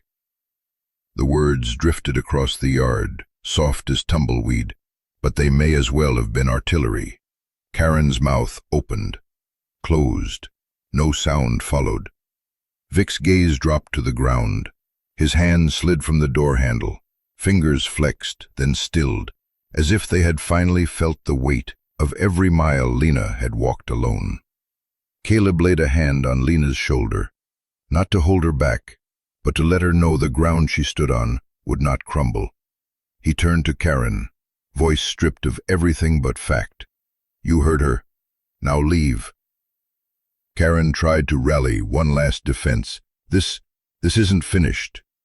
It is for today, Deputy Alvarez interjected, stepping forward. His badge caught the sun, flashing a warning. You've been advised of next steps. Any further contact without court order is trespass. You understand? Karen's jaw clicked. She spun toward Vic. He opened the passenger door, eyes fixed on the horizon, and slid in without a word. Karen climbed in after a final glare, but it flickered, brittle. The door slammed. Tires spun, spitting gravel, and the SUV fled, trailing a thin, defeated plume of dust. Only when the sound dissolved into the wind did Echo relax, muscles unwinding from tight springs to steady lines. He turned, bumping his head against Lena's hand as if to say, "It's done." Deputy Alvarez holstered his notepad, approached the porch. "We'll file for an emergency protection order, but it'll help if Lena's willing to talk to CPS once we're back in town." Caleb looked at the girl. She considered, then nodded, tiny but certain. Alvarez tipped his hat. "That bark might go down in my report," he said, half-smile breaking his official tone. "Sometimes an honest dog speaks louder than any witness." He headed to his cruiser, leaving calm in his wake. Inside, the outpost breathed again, and unbroken. Caleb nodded. And everyone heard it. He stepped onto the porch, gazed at the tire tracks already softening under the drifting sand. A line in the desert, sharp a moment ago, now blurring at the edges. But some lines, once spoken, never fade. Behind him, Lena helped Echo rise. Together they crossed the threshold, girl and dog, into the cool, shadowed room that, against all odds, was starting to feel like home. From here on, Caleb thought, every mile of their story would be drawn on cleaner pages, ones no vulture could shred with lies. And when the wind carried the last trace of engine noise away, the outpost stood in a hush not of fear, but of claimed ground. A father's promise, a dog's bark, a child's clear sentence, stitched into the desert air like a banner no storm could tear down. The town of Dustal didn't rise from the desert so much as shrug out of it. Stucco storefronts, a two-pump gas station, and a courthouse crouched at the end of Main. Caleb pulled his aging pickup to the curb just past 8:30. In the cab beside him, Lena smoothed the skirt of a gray second-hand dress. Echo, the retired military shepherd, sat quietly behind them, his breath warming Caleb's neck. "You ready?" Caleb asked. Lena nodded, though her eyes never left the courthouse doors. Caleb helped her down, Echo following with a slow hop. They climbed the courthouse steps. Every footfall echoed. Inside, the metal detector buzzed. "Service animal," Caleb said, flashing a laminated card. The deputy nodded them through. On the second floor, outside courtroom A, families waited, whispers and folders and guarded glances. Caleb checked the time. 8:57. He adjusted the blazer he hadn't worn since his sister's funeral. Lena's small voice broke the quiet. "Will the judge make me go?" "Judge Vega listens," Caleb replied. "That's her job." "Will Echo stay with me?" "He stays," Caleb said. And Echo, as if on cue, lifted his head. The bailiff called the case. Lena took Caleb's hand, not from fear, but for the comfort of being connected, and they stepped inside. The courtroom smelled of lemon polish and silence. On the opposing bench, Karen Lively and Vic sat stiffly beside their attorney. Across the aisle, Sarah and Nina offered soft smiles. Deputy Alvarez stood in the back, silent but present. At 9:04, The door opened. Judge Dolores Vega entered, her voice calm, her presence commanding. "This is a hearing for emergency custody in the matter of Lena." Submitted the DNA test. A certified 99.9% match, proving him half-brother to Lena's late mother. "Are you prepared to assume full legal responsibility?" the judge asked. "I am. All of it." Karen's lawyer objected to timing. Vega cut through. "Do you dispute the science?" "No, Your Honor." "Motive is weighed after credibility," she said. Turning to Karen, "Do you have legal guardianship documents?" "They were lost when we moved," Karen muttered. "We're requesting duplicates." "Until they materialize," Vega replied. "They hold no weight here." The judge folded her hands. "The child's statement is plain. The biological connection is verified. Medical testimony indicates past neglect." She looked gently to Lena. "Is there anything else you want the court to know?" Lena leaned down, touching Echo's ear. "He listens, that's all." Echo's tail thumped once. The silence that followed was conclusive. Judge Vega straightened. "This court finds it in the best interest of Lena Rosa Monroe to remain under the care of Mr. Caleb Merrick. Temporary guardianship granted, effective immediately." The gavel tapped once. Karen collapsed into her chair, stunned. Vic muttered something under his breath. Their lawyer closed her laptop with quiet defeat. Across the room, Sarah reached for Nina's hand. Caleb's grip eased on the folder. Lena looked up at him, hope flickering to belief. Echo's tail swept once again. The courtroom emptied. Outside, the hallway air hummed with cooler calm. Caleb signed papers. Karen and Vic passed by without looking back. A wall now separated their lives. As they reached the stairs, Lena tugged on Caleb's sleeve. "Does this mean I can stay?" Caleb knelt. "It means no one's taking you anywhere," he said. "Not today, not tomorrow, not ever, unless you want to go." She smiled. Small, real. Echo pressed into her palm, exhaling fog on the polished tile. Caleb offered his hand. Lena took it. The pickup's cab felt lighter now, like a carriage instead of a truck. As they drove, courthouse windows vanished in the mirror, sky reflecting back instead of verdicts. Halfway home, Lena watched the desert roll past. "Do we still go back to the outpost?" "If that's where you want to be, I like it," she said. "It's quiet. And Echo likes the porch." Echo gave a low woof. Caleb smiled. A few drops of rain hit the windshield, cool, fleeting, enough to hush the heat. Lena cracked the window, hair lifting in the breeze. She let out to judges or documents. It belonged to quiet wind, tired pause, and a promise kept. The outpost woke before the sun. Caleb rose to boots on cool plank floors, scanning the old barracks like a medic surveying damage, not just to see what was broken, but what could still heal.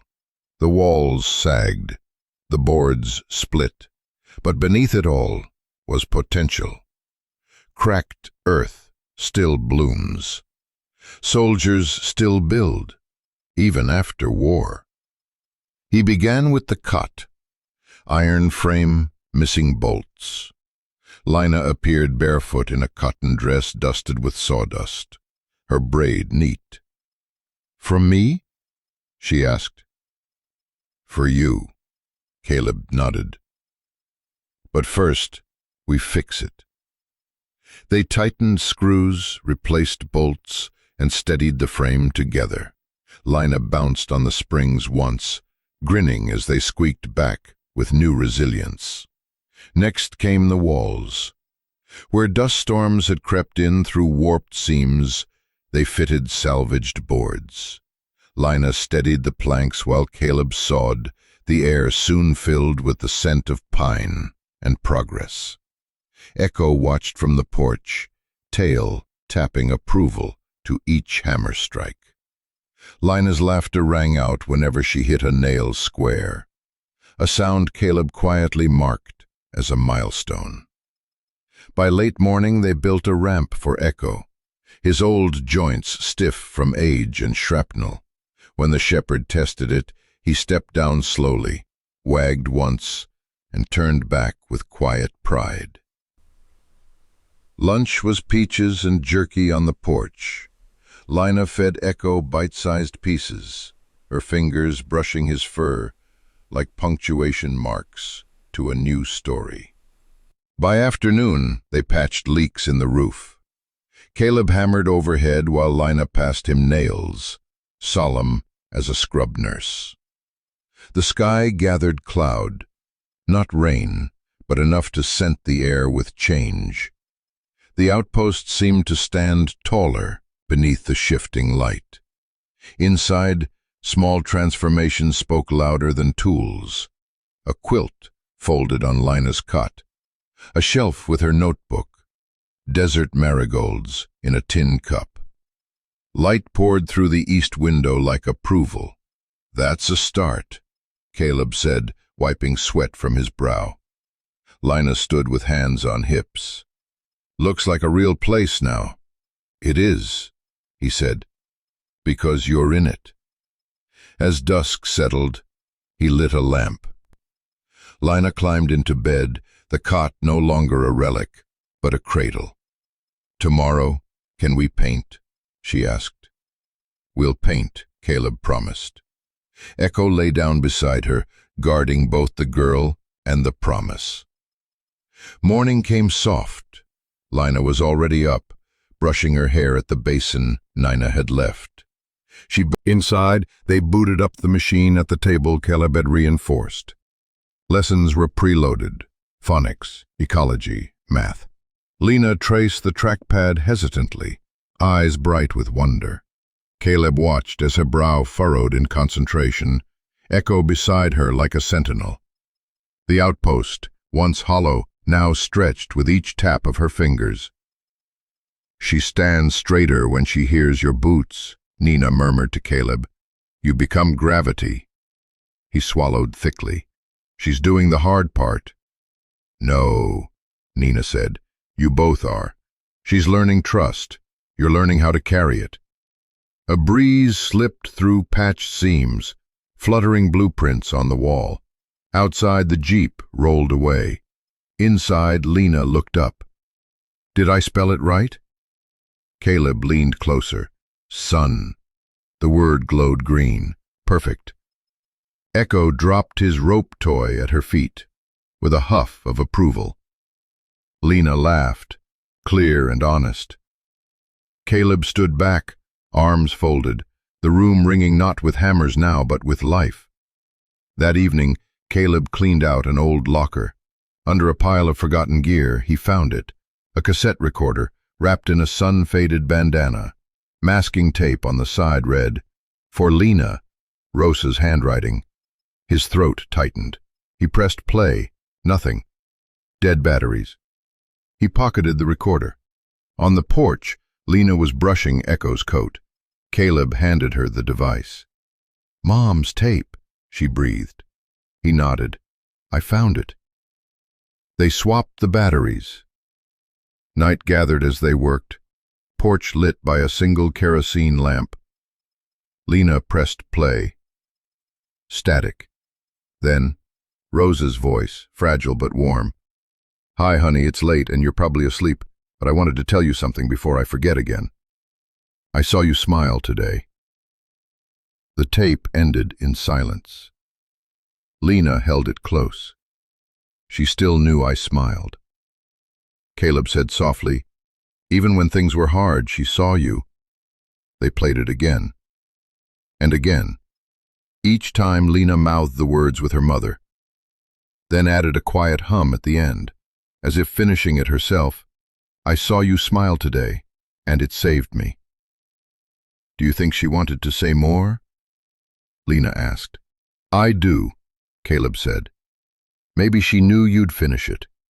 By living? You nodded, and letting yourself smile again. Lena looked down, then up. Maybe tomorrow I can draw something. Happy. She'd like that, Caleb said. I would too. They stayed on the porch until moonlight washed the desert.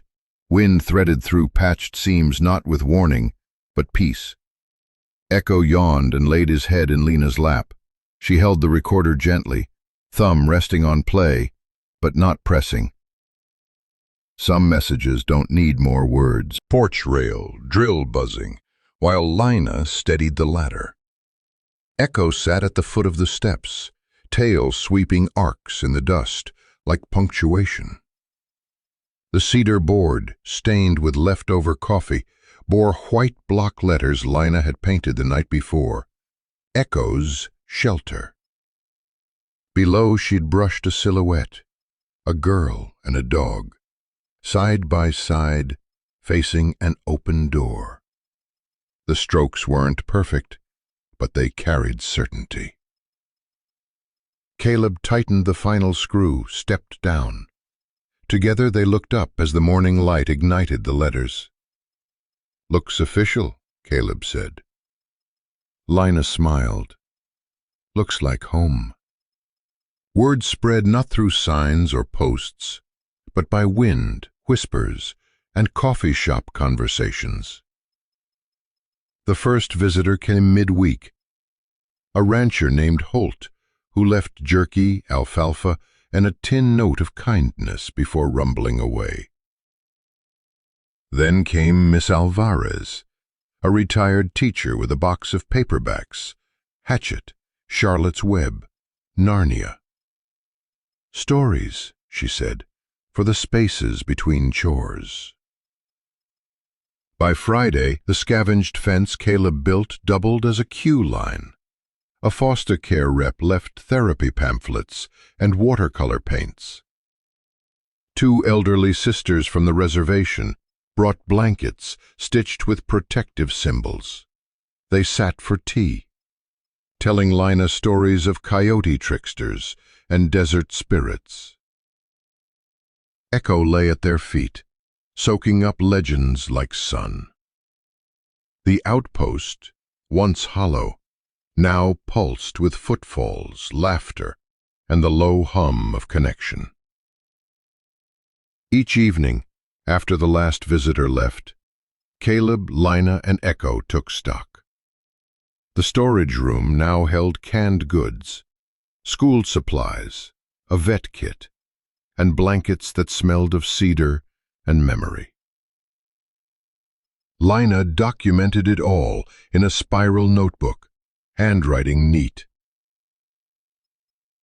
But the real change was quieter. Echo no longer flinched at engines. Lina stepped off the porch instead of hiding behind its screen. Caleb opened the door before anyone knocked.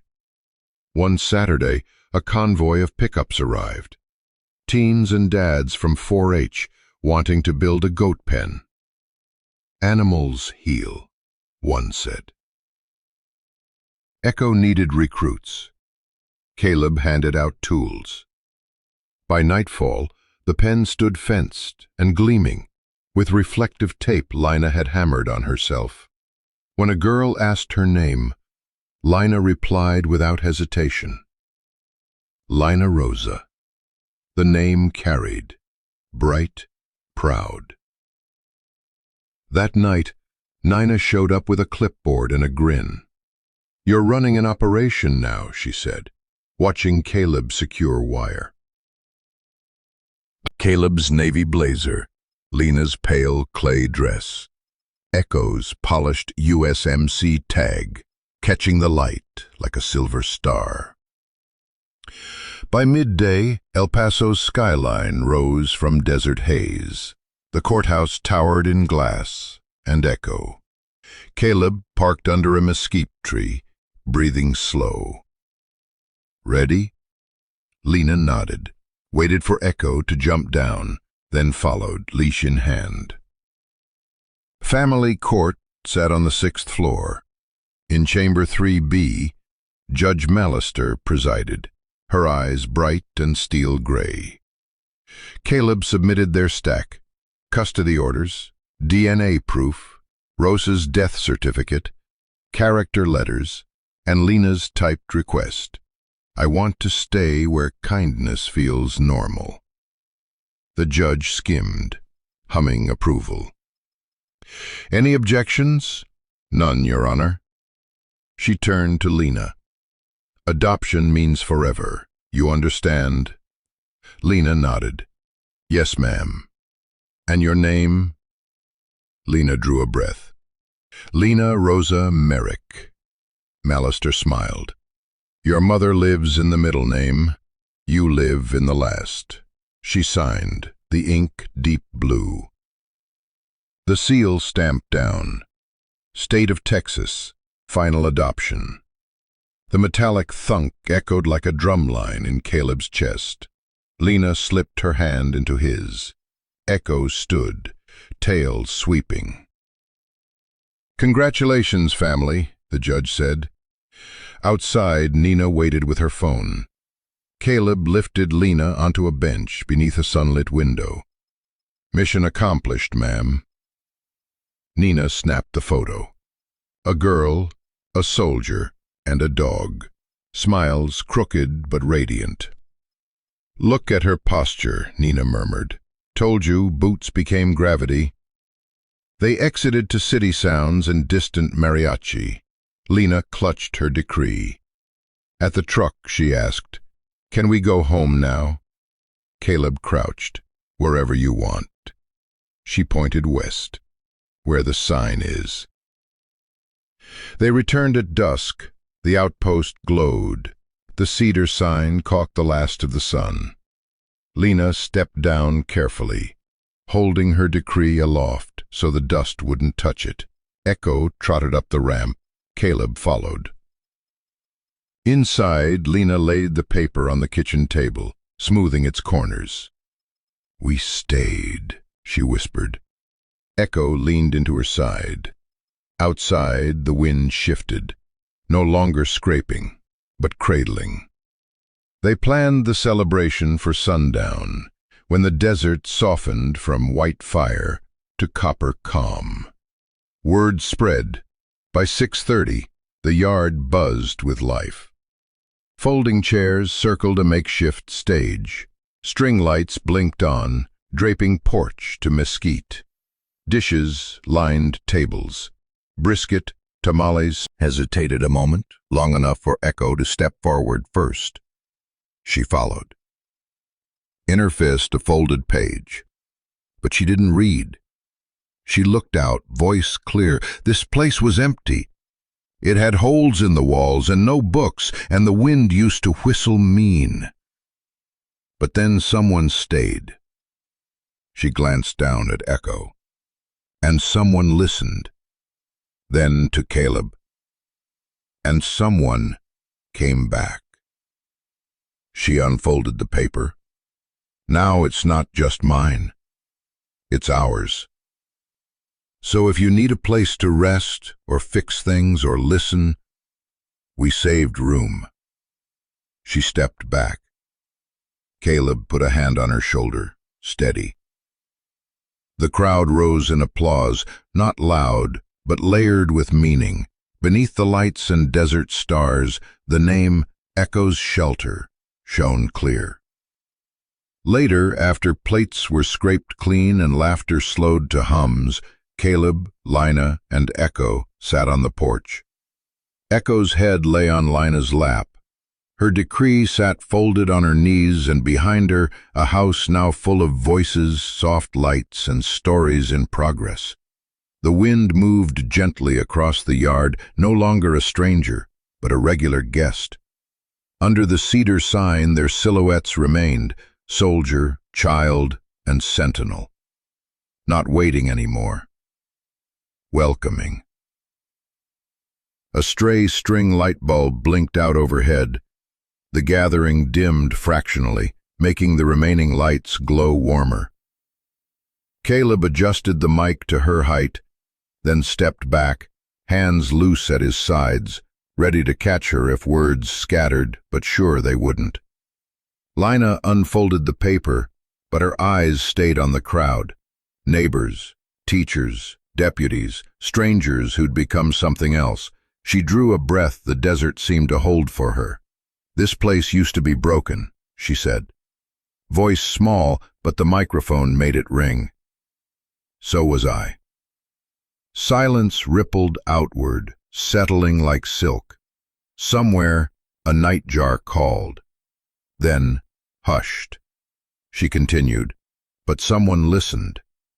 No flourish, no apology for brevity. Just that. 3 sentences soldered into truth. She looked down at Echo. As if on cue, he circled once and lay at her feet, head on pause, eyes fluttering closed, not from fatigue but contentment, guard finally at rest. Lina pressed her paper to her chest, finished softly. "Thank you for listening, too." She stepped back. The hush deepened. Not empty, but full. A held breath of 80 people, the sacred kind forged when the right words match the moment so precisely applause would only bruise them. Even children understood. No giggles broke the stillness. Wind slipped between fence slats, carrying scent of mesquite. Conversation, starting anew but gentler, like voices inside a chapel. Nina snapped a photo. Lina silhouetted against string lights, Echo at her feet, Caleb beside her, the sign overhead. A frame-worthy proof that broken things could hold weight again. Later, when the sky bled into star-studded indigo and generators hummed low, Lina sat on the porch steps, plate balanced on her knees. Echo leaned into her side, warm and steady. Caleb eased down beside them, 2 root beer bottles in hand, one for him, one for her, if she wanted to feel grown. She accepted, sniffed the fizz, giggled when bubbles kissed her nose. She glanced at him. "Was it okay? What I said?" "The only wrong words," he answered, tapping his bottle to hers, "are the ones never spoken." Echo sighed, content. Wind threaded through the lights, making them sway like fireflies, tethered to invisible strings. Somewhere behind them, the goat pen echoed with soft bleats, new rescues adjusting to their night. Across the yard, conversations continued in clusters, but at the porch's edge, time slowed. A soldier leaning back to read the stars, a dog dreaming against a girl's leg, a girl feeling her own words pulse in the late summer air and realizing they didn't crumble, they stood. "Hey, Caleb," she asked after a while. "Yeah. Think we can add more rooms someday? For other kids?" He followed her gaze to the outpost's dark silhouette against the desert. "We can add whatever the walls will hold," he said. "And if the walls won't hold it, we'll build new ones." She nodded, as though finalizing blueprints already alive in her imagination. Echo thumped his tail in agreement. Above them, the sign shone steady. Echo's Shelter. Letters bright against cedar grain. Underneath, 3 shadows merged, stretched by lantern glow. A man whose boots had become gravity. A girl whose voice had become truth. And a dog whose heart had become a beacon. For tonight, it was enough, and tomorrow it would be foundation for whatever else they dared to build. First light peeled across the desert like a quiet promise, paling stars one by one. Caleb rose before the rooster's lonely call from a neighbor's far-off coop, laced his boots and stepped onto the porch. The air tasted of chilled sage and leftover campfire ash from the previous night's celebration. Behind him, the outpost, now Echo's Shelter, slept in hush. Nina on a cot in the radio room, Lina curled beneath her marigold quilt. Goats nested in hay, dreaming slow. Only Echo was awake, waiting at the top of the ramp, tail lifting in measured greeting. Moonlight silvered his muzzle, the scatter of white now flecking his eyebrows and paws. Age showed in reflective tape, traced a ragged rectangle. Boundary enough to give animals room, yet keep coyotes out. Caleb's hammer had set every post. Echo's nose had inspected every knot. Still, habit called for dawn patrol. They set off clockwise. Caleb matched his pace to Echo's. Measured, deliberate. The dog's gait stiff but steady. The sky blossomed peach behind distant hills, projecting their twin shadows long on the sand. With each slow step, memories lapped. Fire-lit tents in Anbar. Echo weaving through rubble. Lena's first laugh inside cracked walls. All of it braided into the present's calm, as affirming as the pale sun ascending. They reached the northeast corner where the soil dipped into an arroyo. A jackrabbit darted. Echo's ears twitched, but he did not chase. The days of sprinting after quarry had surrendered to the wisdom of watching. Caleb knelt, checking the fence line. Wire held firm. Wind-blown sand had piled against it like golden snowdrift, proof the barrier resisted time. They moved on. The silence between them was companionable, the kind built over miles of shared danger and shared rest. Caleb listened to Echo's breathing, deeper now, a slight whistle at the top of each inhale. Age again. Still, breath was breath. Halfway down the western run, Caleb paused. Ahead, the fence arced south toward a newly installed gate. But Echo stopped, lowering his haunches onto cool sand, gaze drifting to the shelter silhouetted by rising sun. Caleb followed that gaze, wood walls warm with dawn, the sign glowing soft amber, Echo's shelter. He crouched beside his partner, hand brushing the thick rough. "You know," he whispered, "I thought I was done saving anything." Echo looked up, eyes clouded at edges yet bright in center, like embers refusing to dim. Caleb's thumb found the dented USMC tag at the dog's throat, tracing the embossed letters. In the hush of wind through creosote bushes, he spoke what he'd said only once before, the night Lena arrived. "You brought her to me." The words drifted into morning, carrying weight lighter than regret, heavier than gratitude. Echo blinked slow, then rested his chin on Caleb's knee.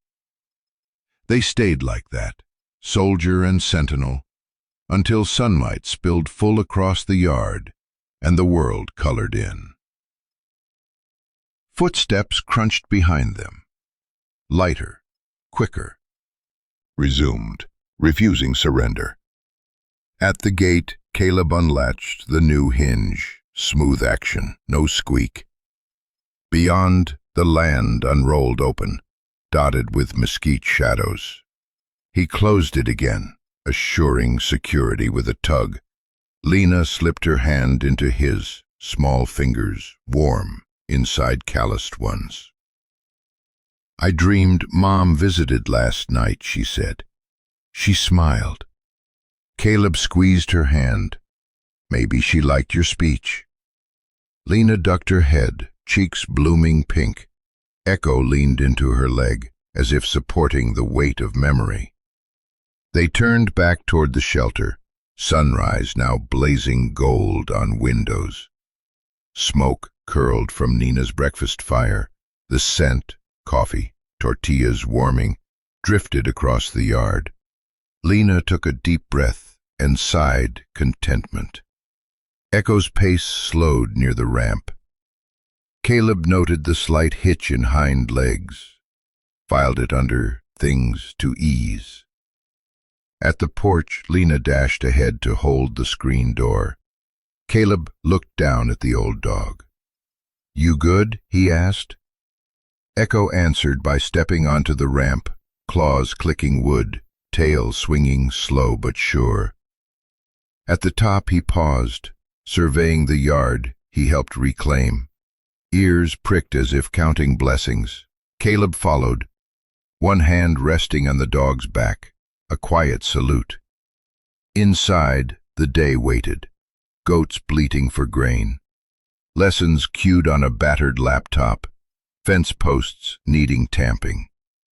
But for a moment on that ramp, the air shimmered with understanding, of past debts paid forward, of futures stitched by faithful steps, of a girl's life reclaimed by a bark in the night, and the steady heartbeat of an aging shepherd. The sun cleared the ridge fully, bathing Echo's silvered face in radiant light. He blinked, and it seemed the years fell away, not erased, but honored, each one a footprint in the sand perimeter they'd walked together. Caleb smiled. "Come on, partner," he murmured. "Miles to go." Echo pushed the screen door open with his nose. Duty met, guardianship undimmed, and padded into the warmth where breakfast and belonging waited. The sun had climbed higher now, softening the chill but not yet harsh. The porch boards creaked gently under Lena's feet as she leaned out, cupping her hands around her mouth with a grin that only wide, open sky could have taught her to wear. "Come on, Echo," she called, her voice laced with laughter and something deeper, certainty. Out in the yard, just past the goat pen and the hollowed stump Echo liked to circle before naps, the old shepherd lifted his head. His ears, though dulled with age, twitched at the sound of her voice. There was no hesitation in his eyes. Stiff, but he rose, and then he moved. A slow trot at first, 4 careful steps, then 5. The awkward rhythm of a body refusing to let go of what it was born to do. Tail low, not from fear, but from the sheer effort of motion. Yet still he came, not for food, not for duty, but for the girl whose voice had found him in the fog of things once lost. Lena stayed still, her bare toes pressed to the edge of the porch. She didn't call again. She didn't need to. One time was enough when the heart knew it was wanted. The wind stirred, bringing with it the faintest rattle of dry mesquite pods. Echo's paws thudded lightly over the dusty ground, claws clicking now and then on the stone path that Caleb had laid last summer. Flat rocks leading from the pen to the porch, a trail well traveled by 4 legs and 2. Halfway across the yard, Echo stumbled. Lena took a breath in but didn't run, didn't cry out. And then he righted himself, regained his footing, lifted his head higher. At the foot of the porch, he paused and looked up at her. His chest rose and fell quickly, each breath drawn deep from a place earned by years. Lena knelt down, hands outstretched. "You made it," she whispered. He climbed the first step, then the next, then the third, his final push slow, deliberate. And finally, he was beside her. She wrapped her arms gently around his neck, cheek pressed to his fur, as if sealing the moment into something memory could never erode. From behind them, Caleb stood and turned slightly, blinking hard against the sun, but not bothering to hide the wetness on his cheeks. He smiled. It wasn't the smile of relief or celebration. It was the smile of someone who had seen too much to believe in forever, but just enough to know this moment was sacred. Lena looked back at him, eyes glimmering. "He still listens." Caleb nodded, voice soft. "He always will." Echo sank slowly onto the porch, front legs folding first, then hips easing down with a groan he didn't bother to hide. He lay with his head near Lena's feet, breath coming slow now, contented, the kind of stillness that didn't signal ending, just peace. They sat in silence for a long while, the three of them, a girl who found her voice, a man who found his reason, and a dog who had been the thread holding everything together. The breeze shifted again, and somewhere across the yard, a wind chime rang, a set Caleb had strung from salvaged silverware. It didn't sing often, only when the gusts were just right. Today, it sang. Lena ran her fingers through the thick fur at Echo's neck, feeling the warm metal tag beneath. She held it gently. "What does it say again?" she asked. Caleb cleared his throat. RAE3, registered, active, Echo. "Breakfast up." But the girl didn't move. She leaned down, pressed a kiss to Echo's graying forehead. "I'll save you a piece of bacon," she whispered. Echo didn't lift his head, but his tail gave a small, lazy thump.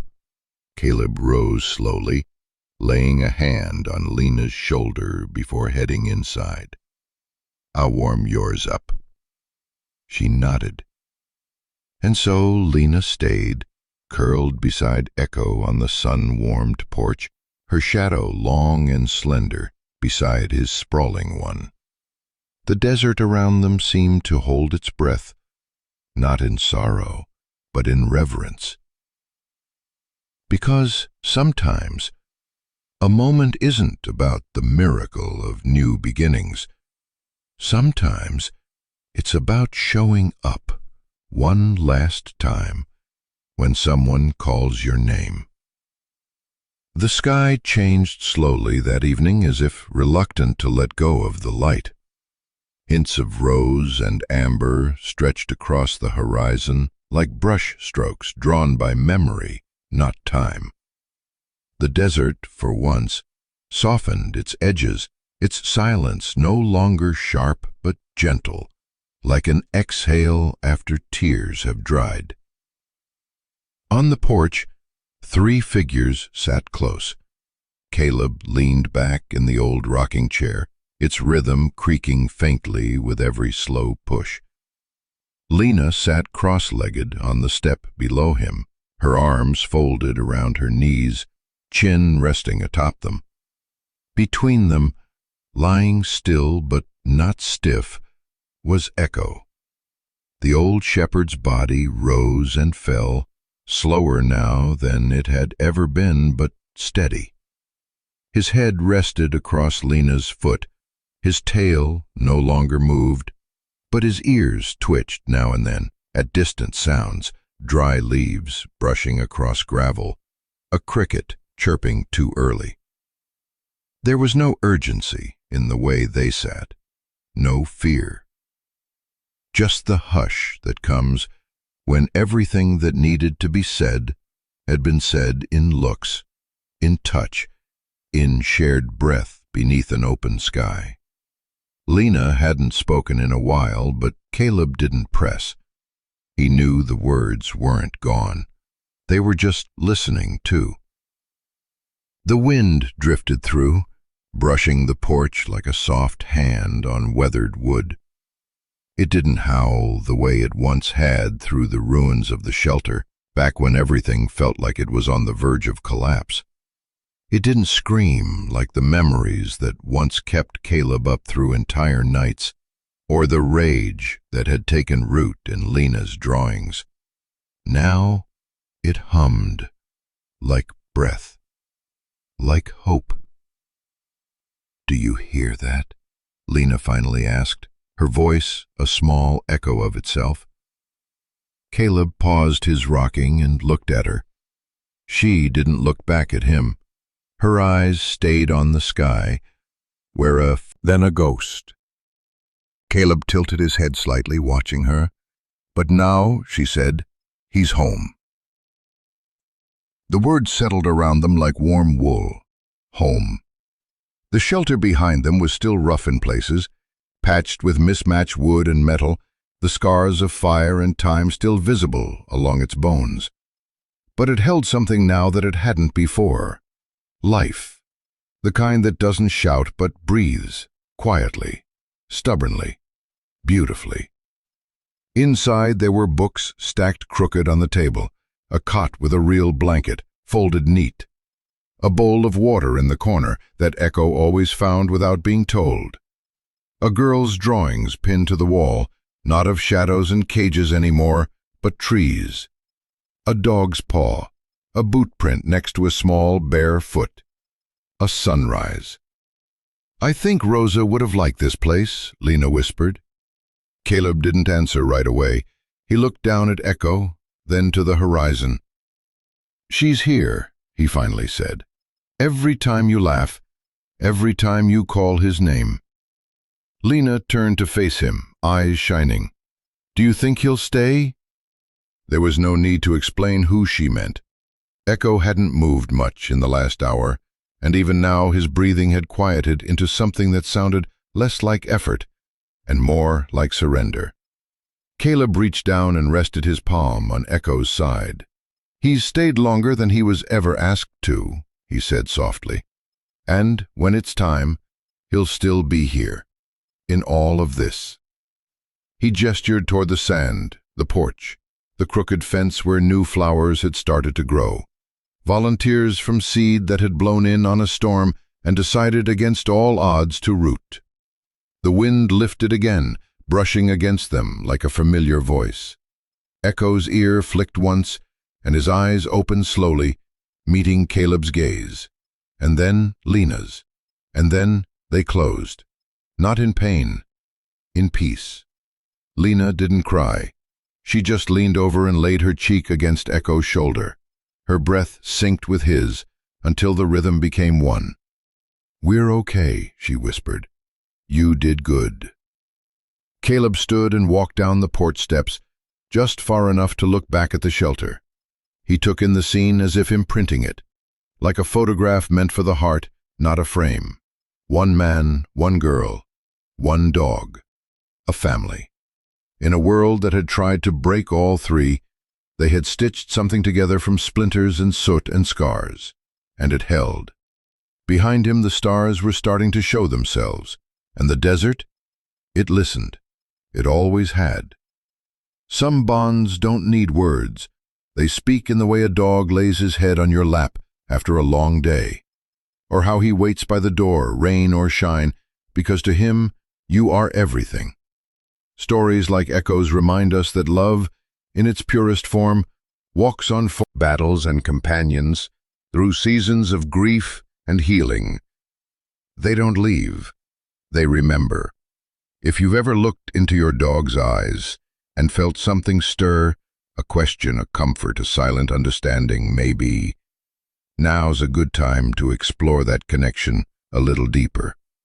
There's a beautiful resource I found that helps strengthen the bond between you and your dog. Nothing fancy, just real stories, thoughtful guidance, and heart-led ways to grow closer. If you're curious, you can take a look only if it feels right. Because sometimes what changes everything is simply choosing to listen back.